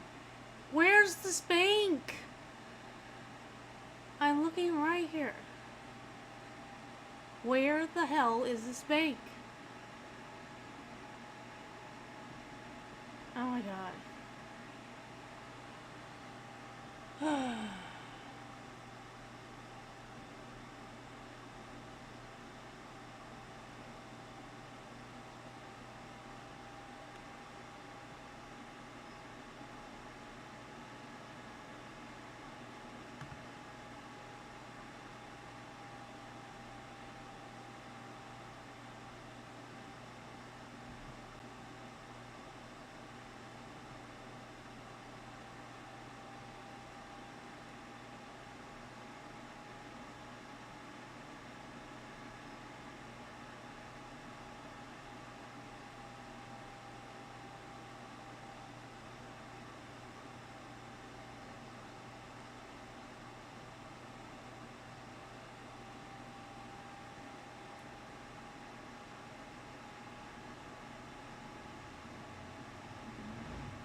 Oh, stop.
This is Artemis Mission Control in Houston, Texas. You're currently seeing a view of the Artemis Real-Time Orbit website, or ARO, which is available at nasa.gov/trackartemis for the duration of the mission, and it provides updates on the Orion spacecraft's velocity as well as its distance from the Earth and from the Moon. Of course, now that Orion and its crew are on the return leg of their journey, the distance from the Earth will continue to close in. Right now they are about 120,000 miles away from Earth and about 149,000 miles away from the Moon. Earlier today they did reach that halfway See, I don't know where the fuck I'm mark at. Where? on their return journey home. Now how do I get back? And a little bit later today, in just about 2 hours from now, the second return trajectory correction burn, or RTC-2 burn, will take place to further refine the Orion spacecraft's trajectory as it continues its journey back home to Earth. Most of the crew's activities for today have been, of course, focused on that re-entry and splashdown preparation for tomorrow. The crew began their day with some entry stowage preparations, and some of that stowage is continuing into the latter half of the crew's day. They are still working to configure the Orion spacecraft's cabin for re-entry as well. Those activities currently ongoing. Earlier in the day, the crew also had the opportunity to study their entry preparation materials, and they had a private conference with the entry flight director here in Mission Control Houston, which is NASA Flight Director Rick Hindling for entry. During that private conference, they had the opportunity to discuss those entry preparation materials that they were previously studying, and they also went over the latest weather briefings and their entry pad, which had been recently updated. Following that, they went ahead and did some preliminary targeting for the upcoming return trajectory correction burn before moving into their midday meal. And then shortly after that midday meal, they went ahead and completed their final public affairs downlink event for the mission, which was held with members of Congress. And then after that, they had another private conference with the flight director here in Mission Control Houston before moving into that cabin configuration activity, which they are still working through. During this cabin configuration, the crew is working to stow various equipment that they've had out and using during the mission, and they're also removing some of the cargo and locker netting and installing and adjusting their crew seats to ensure that everything is secured before their return to Earth tomorrow, April 10th. Shortly after this cabin configuration is complete, the crew will begin preparing for that upcoming return trajectory correction burn, that RTC-2 burn. That burn is scheduled to take place in about an hour and 58 minutes from now. And then following that burn, the crew will have a few small activities to close out their day, and they will also continue any additional stowage that wasn't completed prior to that burn. The crew will, of course, close out their day with their daily private medical conference with the medical teams here on the ground, as well as another final private flight director conference before heading into pre-sleep. Pre-sleep is the opportunity where they can eat dinner, and they can also complete any hygiene activities ahead of their sleep period.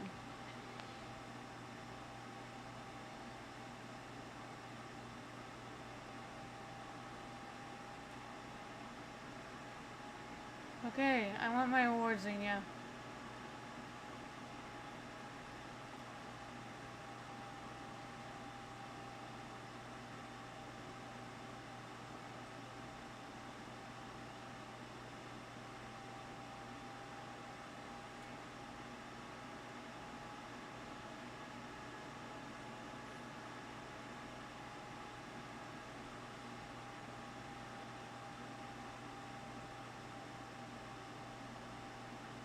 Yay!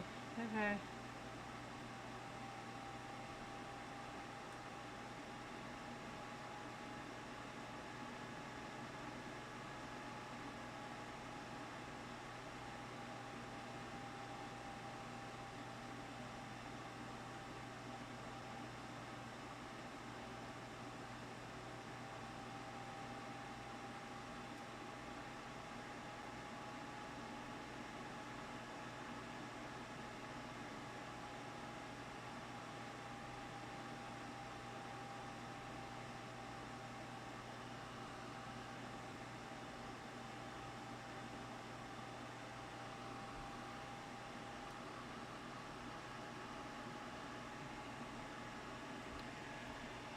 think I'm done.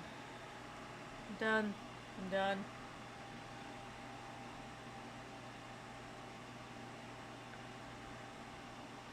Exit the lobby.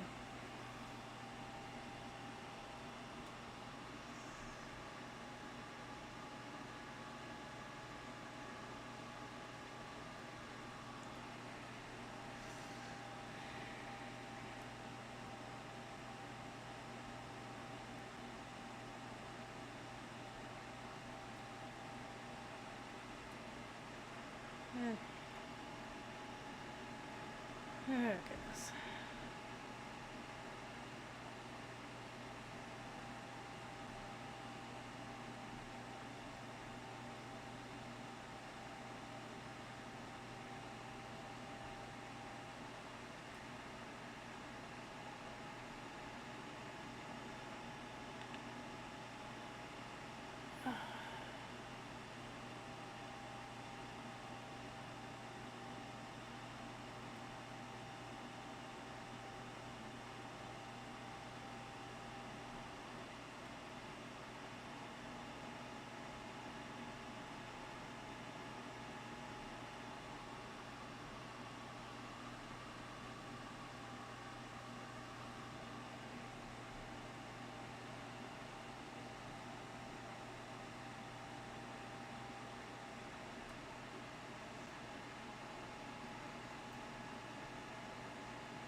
Joining both Reed and Victor as a mission specialist is NASA astronaut Christina Cook. She is originally from Grand Rapids, Michigan, and was selected to the NASA Astronaut Corps in 2013, which of course was the same class as Victor Glover. Christina previously served as a flight engineer on the International Space Station from March 2019 to February of 2020, and during that time, Christina Cook set a record for the longest single spaceflight by a woman with a total of 328 consecutive days in space. She also participated in the first ever all-female spacewalk, and before becoming an astronaut, Christina helped build space science instruments and led scientific fieldwork in some of the most remote environments on the planet. And then rounding it all out is Canadian Space Agency Wow, astronaut you can Jeremy barely Hansen. hear me again. Jeremy is actually a first-time flyer, joining the other 3 veteran flyers. And he is originally from London, Ontario, Canada, and was selected by an astronaut to the Canadian Space Agency in 2009. After that selection, he worked as a CAPCOM, or capsule communicator, here at NASA's Mission Control Center in Houston, during which he served as the sole direct voice communicating with the astronauts in space. There we go. He's that's also better. participated in training exercises, such as living on the ocean floor off the coast of Florida to simulate deep space exploration for 7 days. In 2017, he became the first Canadian to lead a NASA astronaut class. So those are your 4 astronauts that make up the Artemis II crew. That crew, of course, concluding their mission tomorrow, April 10th, once they splash down off the coast of San Diego, California. Ahead of the mission, the Artemis II crew had the opportunity to design their mission patch. And that patch, which you can see there on your screen, designates the mission as A2, which also looks like the word all, which signifies not only the second major flight of the Artemis campaign, but also an endeavor of discovery that seeks to explore for all and by all. Framed in Apollo 8's famous Earthrise photo, the scene of the Earth and the Moon represents the dual nature of human spaceflight, both equally compelling. The Moon represents our exploration destination, focused on discovery of the unknown, and the Earth represents home, focused on the perspective we gain when we look back at our shared planet and learn what it means to be uniquely human. The orbit around Earth highlights the ongoing exploration missions that have enabled Artemis to set sights on a long-term presence on the Moon and soon onto Mars. And that view there on your screen is the Artemis Real-Time Orbit website, or ARO, which is available at nasa.gov/trackartemis, and it provides a visualization, especially when we don't have those live views coming from the Orion spacecraft itself. It provides that visualization of the Orion spacecraft and its velocity, as well as its distance from the Earth and from the Moon. So right now, the Orion spacecraft and its crew are about 117,000 miles from Earth, and that distance continues to close in as they target that splashdown off the coast of California tomorrow, April 10th at approximately 7:07 p.m. Central Time, 8:07 p.m. Eastern Time.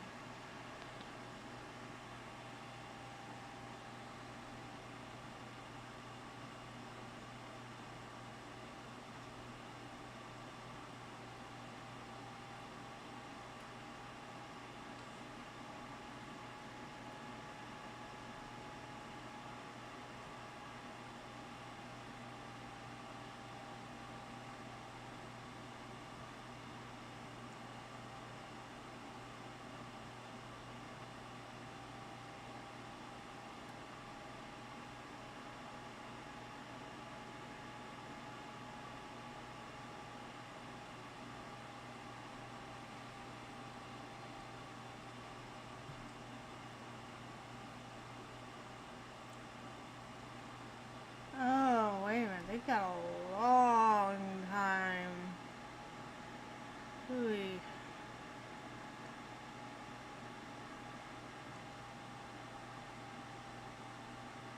Oh, okay.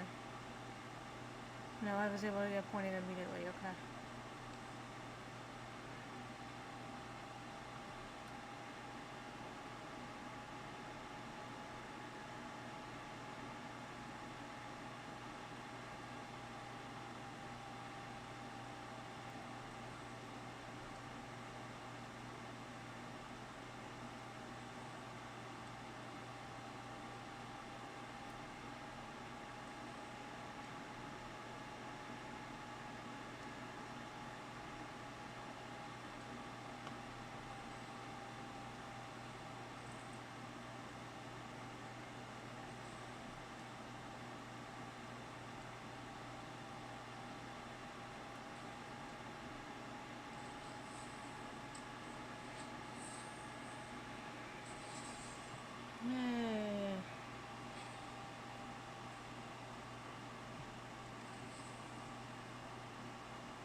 strong enough to get revenge on? No.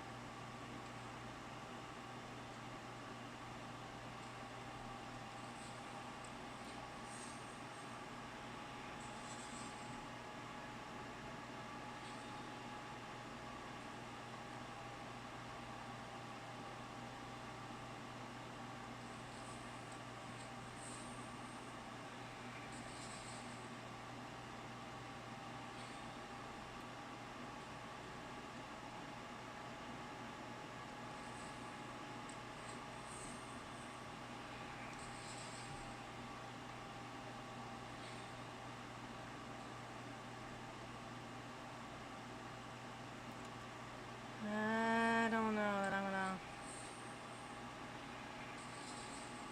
I obviously didn't expect to beat them, but I did. That's pretty cool.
attack it. Hang on.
This is Artemis Mission Control in Houston, Texas. We are currently at a mission elapsed time of 8 days, 3 hours, and 9 minutes into the Artemis 2 mission.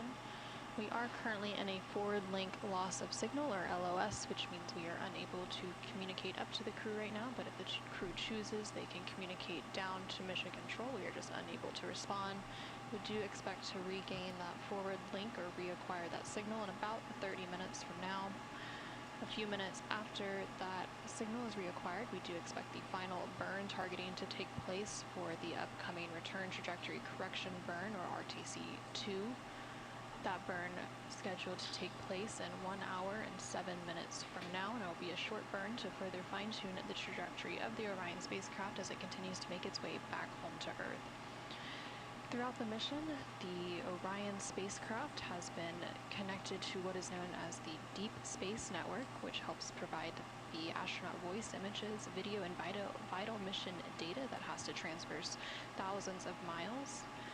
And let's take a moment to learn more about the communications during the mission.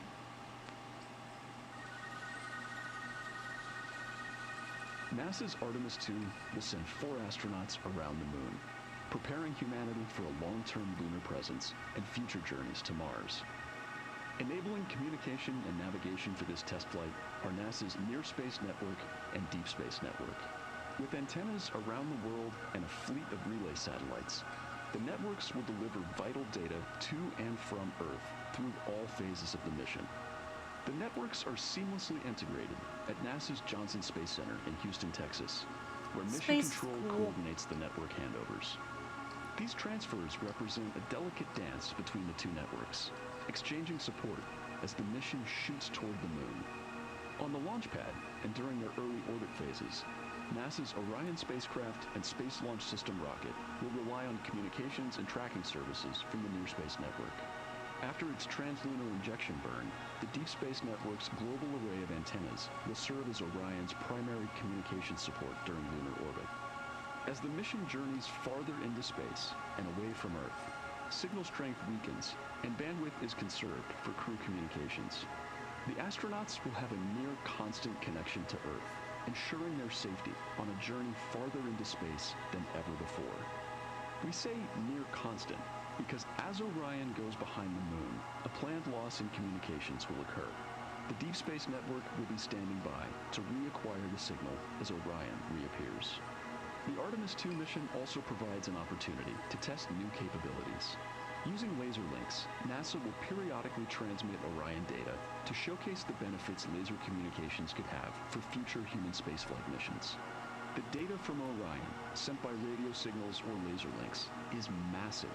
The mission is gathering images, data, and video, while also generating details about mission health and crew voice files.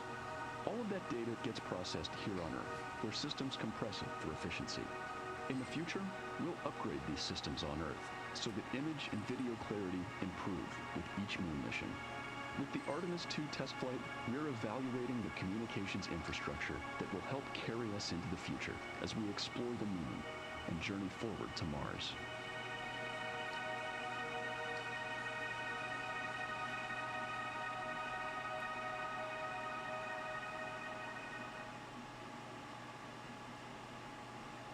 This is Artemis Mission Control. You're once again seeing a view of the Artemis Real-Time Orbit website, or ARO, which provides updates on the Orion spacecraft's velocity as well as its distance from Earth and to the moon, especially when we don't have those live views coming from the Orion spacecraft itself. The Deep Space Network is sometimes referred to as DSN, and it is NASA's international array of giant radio antennas that supports interplanetary spacecraft missions, plus a few that orbit Earth. Again, we are currently in a planned forward link loss of signal, or LOS, and we expect to regain that communication here in about 26 minutes from now.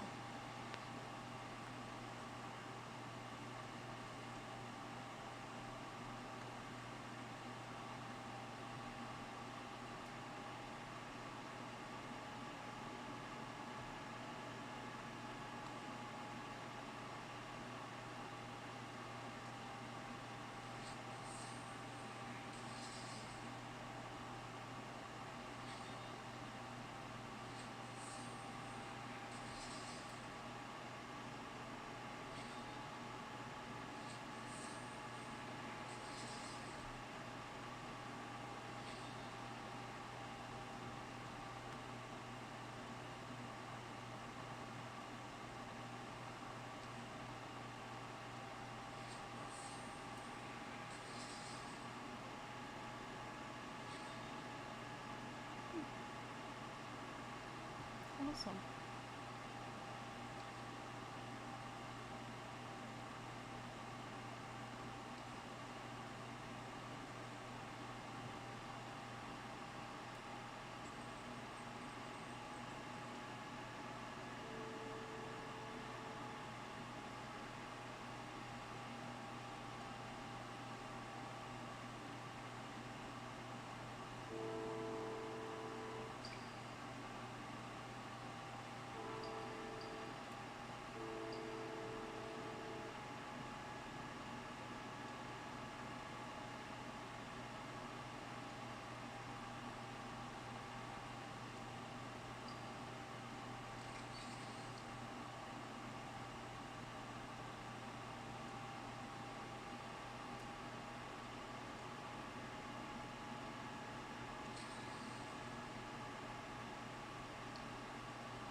Pretty soon it'll be reset and we'll get all kinds of goodies.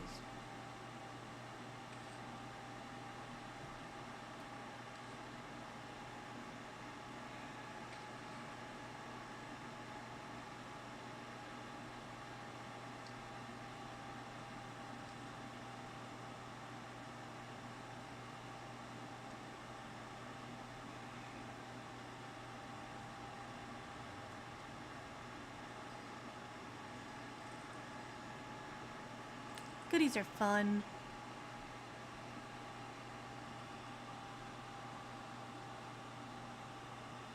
Not my screen here.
Minutes to reset.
go, right out of the gate.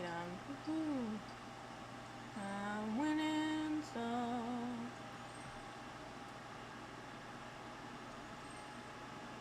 Yay!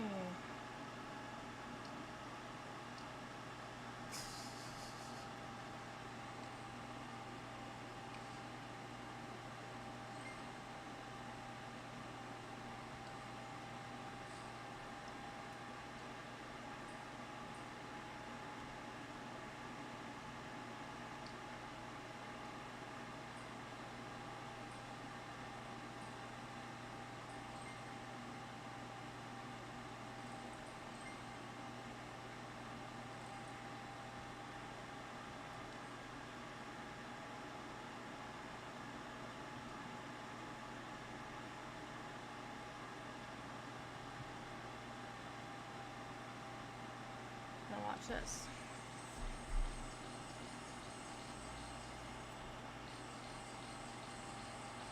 Crashing it.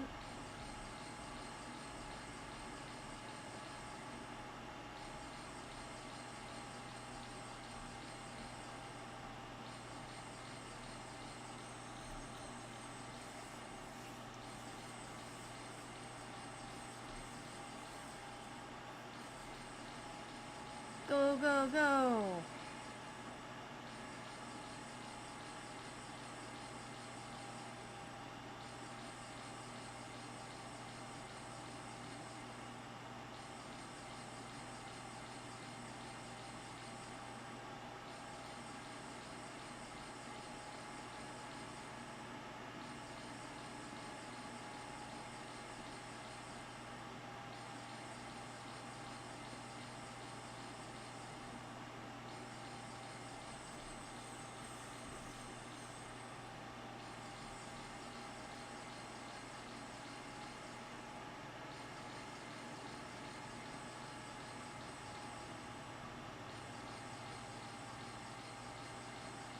Oh, wow.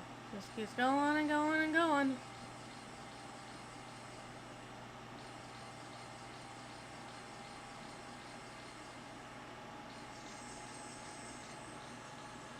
Woohoo!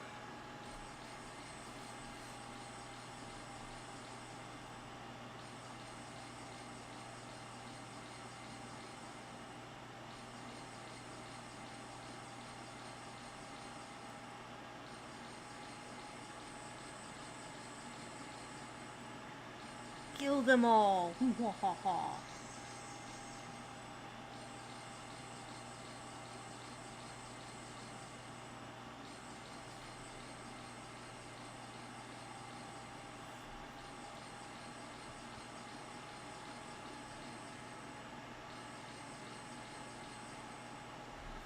Wow. So it finally gets to a point where it stops, but sometimes, even though it stopped, I can still win. Well, no. It's iffy. I'm 62, 76.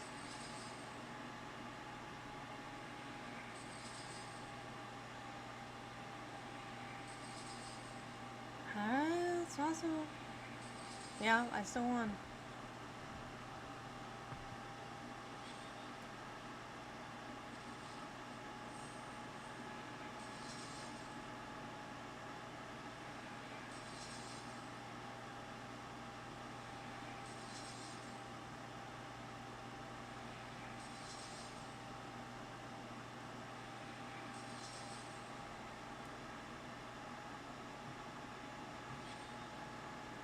Well, we might as well see what happens here and see whether or not I continue to win.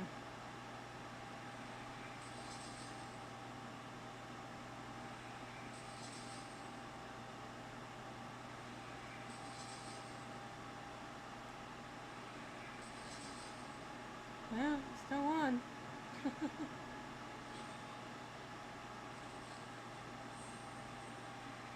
Surely I'm nearing my breaking point here.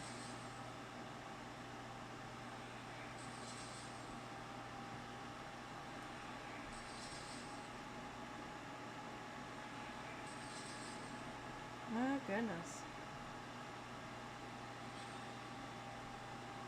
This will probably be the last time that I win. Probably.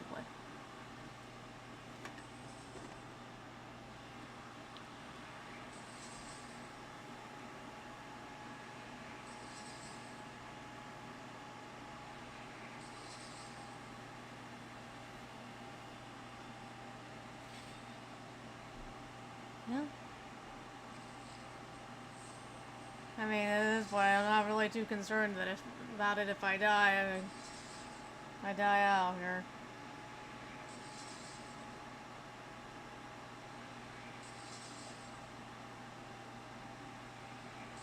Yeah, finally. Okay. Oh, goodness. Let's see.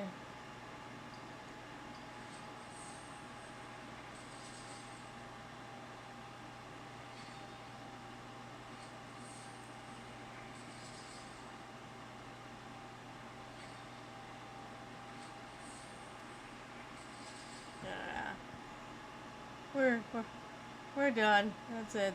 That's all they wrote. That was good shit right there.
Ooh, I can start up?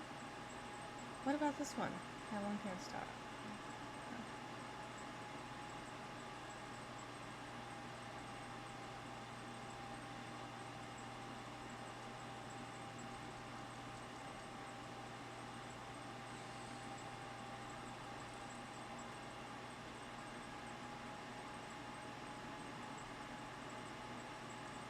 This is Artemis Mission Control in Houston, Texas. We are currently at a mission elapsed time of 8 days, 3 hours, and 34 minutes into the Artemis 2 mission. You are currently seeing a live look at the Artemis Real-Time Orbit website, or ARO, which provides updates on the Orion spacecraft's velocity as well as its distance from the Earth and from the Moon. We are currently in an expected forward link loss of signal, or LOS, and expect to regain that forward link in about 6.5 minutes from now. The forward link refers to the uplink capabilities, so the transmission of communications and telemetry from the ground to the spacecraft. Now, during an earlier data rate change, we did have an unexpected return link loss of signal. So if that return link is not recovered ahead of that forward link acquisition of signal, again taking place in about 6 minutes from now, then an Orion S-band string swap would be commanded to try to regain that return link. And the return link refers to the downlink capabilities, so the transmission of communications and telemetry from the Orion spacecraft to the ground.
Let's see if that ends up meaning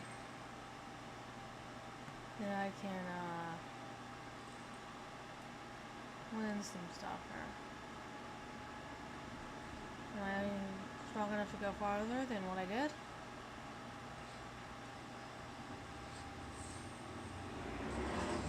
Ooh. Wow. That was loud. Barely, but I did it.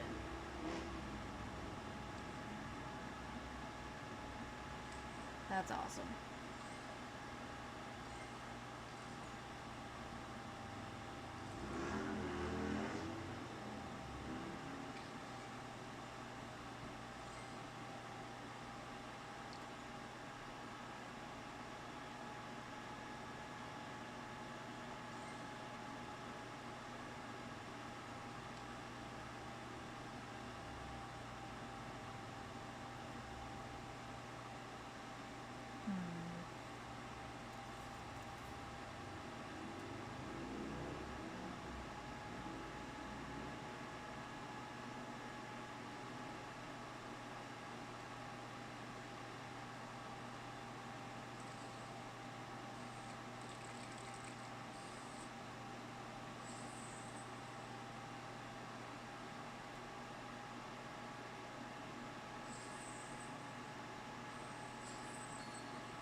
Wait, so... Integrity, Houston for comm check. About to have a comm check here. So are we in touch with Integrity or not? Amy, Integrity has you loud and clear. Yep, we hear him. Good afternoon, Christina. I have you loud and clear as well. Just a heads up that we did lose the return link sooner than we expected, but we have regained good forward and return. We're glad to be back in comm with you.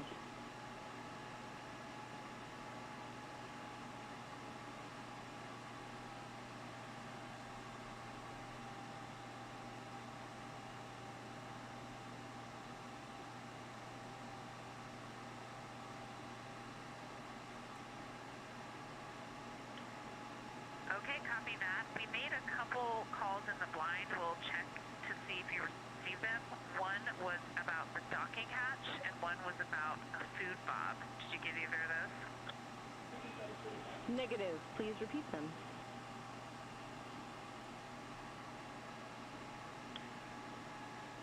Okay, copy. We'll call back when we're available to do that, and thanks for the note.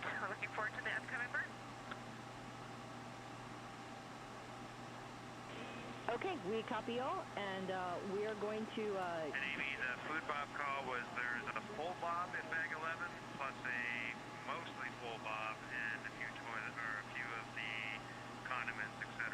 So it's pretty close to 2 full bobs in bag 11. Just want to make sure that you've accounted for that. Let us know if that's too much in one place.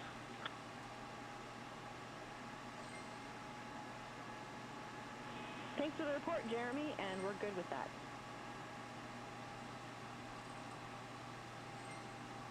Okay, and then do you have those DE locker net stowage locations? We have an option A and an option B. Option A is to put the D&E locker nets into locker Bravo 3 in the purple CTB, but that depends upon how much trash you have stowed in purple CTB and also accounting for the space you'll need for the Equus wall net.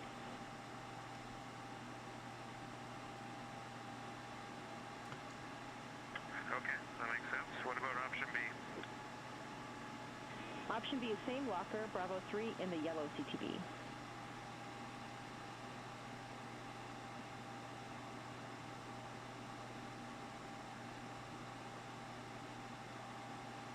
Okay, we'll get those nets in Bravo 3. And do you want to know which bag it's specifically in? Is that important for you? Yes, please.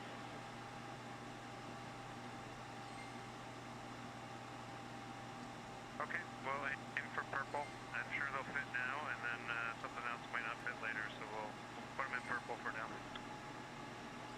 Copy, aiming for purple.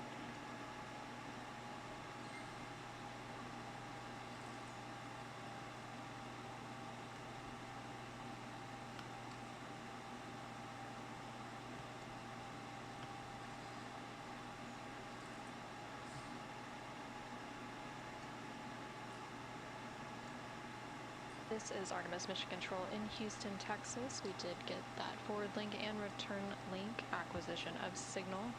And you did hear them call up to the crew and get the confirmation back down from the crew on board the Orion spacecraft. And that did come following an unexpected return link loss of signal, and the return link refers to the downlink capabilities of the transmission of communication and telemetry from the spacecraft to the ground. But all of that communication has since been restored. There on your screen on the left-hand side, you can now see a live view of the Orion spacecraft. This coming from one of the solar array wing cameras, and in the bottom right-hand corner, you can see the team here in Mission Control Houston, specifically the Capcom or Capsule Communicator console and the Flight Director console. Right now, the Capcom on console and communicating with the crew is Amy Dill, and the Flight Director for Orbit 2 is Fiona Ankobiak. We do expect the final targeting for the upcoming return trajectory correction burn to take place here shortly. For RTC 2 status.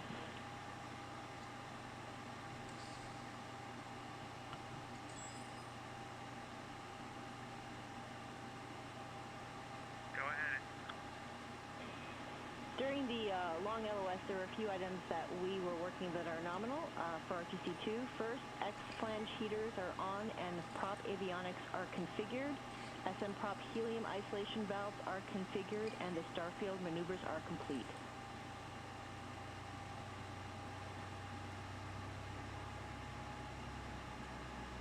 Okay, we saw all that happen on board as well. Sounds great.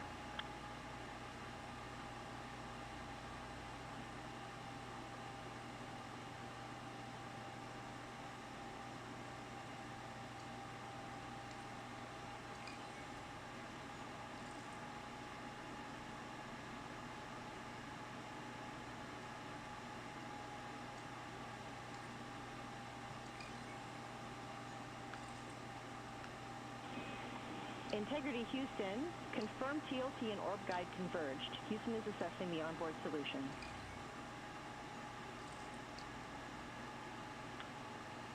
We can confirm that they both converged. Houston copies.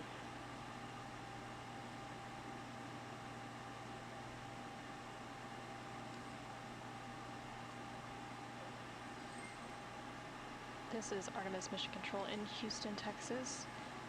The final targeting for the upcoming return trajectory correction burn, or RTC2 burn, has been completed, and we do expect that RTC burn to take place in about 29 minutes from now. As of right now, it's expected to be a 5.37 foot per second delta velocity burn and approximately a 9-second burn. So we'll be using the 8 auxiliary pulse-X thrusters on the Orion spacecraft.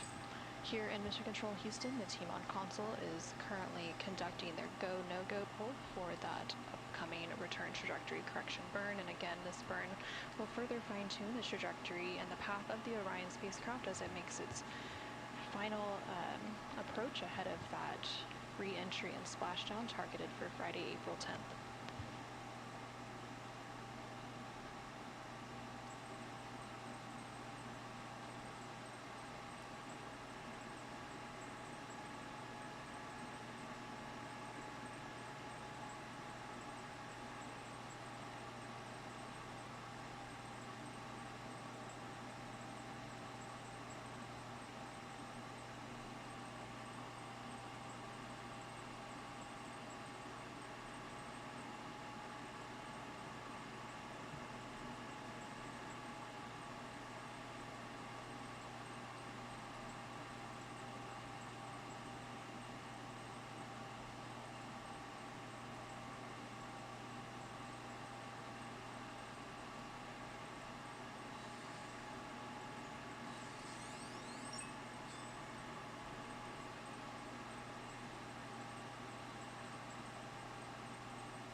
Integrity Houston, onboard solution has been confirmed, and Houston is go for the burn.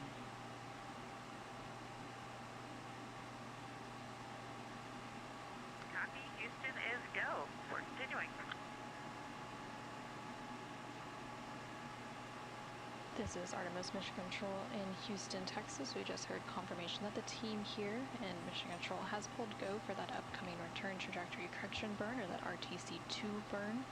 That burn is now expected to take place in about 24 minutes from now, and it will be a short thruster firing using those auxiliary thrusters to further fine-tune the spacecraft's path on its return journey back towards Earth.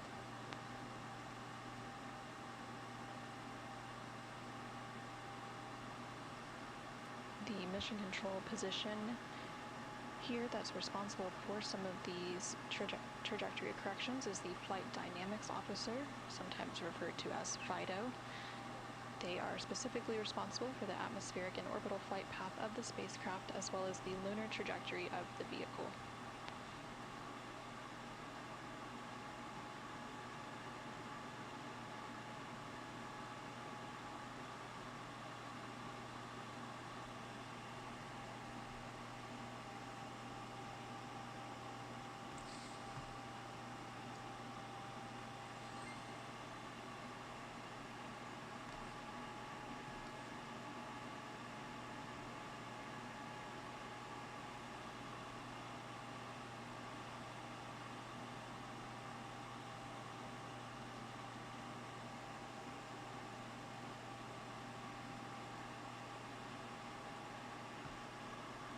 Coming up ahead of the burn, in about 2 minutes, we do expect the solar array wing positions to be moved and confirmed that they are in position for this upcoming burn. And then about 11 minutes before the burn takes place, we'll also expect to hear a call that Orion is in burn attitude, and that confirms that the attitude maneuver ahead of the burn has been. We'll also expect to hear a call that Orion is in burn attitude, and that confirms that the attitude maneuver ahead of the burn has been completed. Where are we seeing that?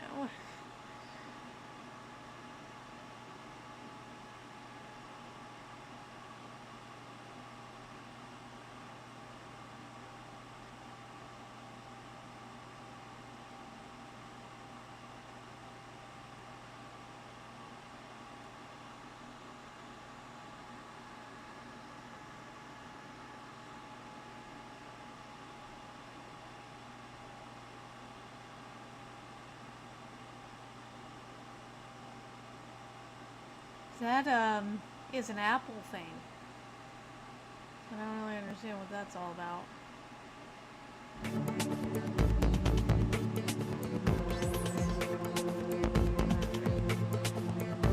They don't want us to see anymore, so.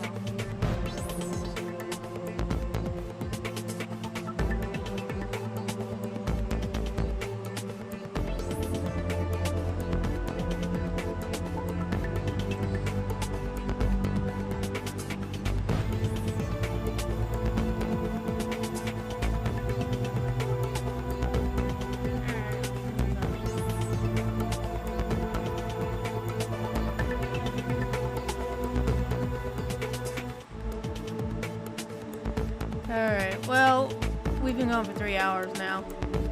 So, adios.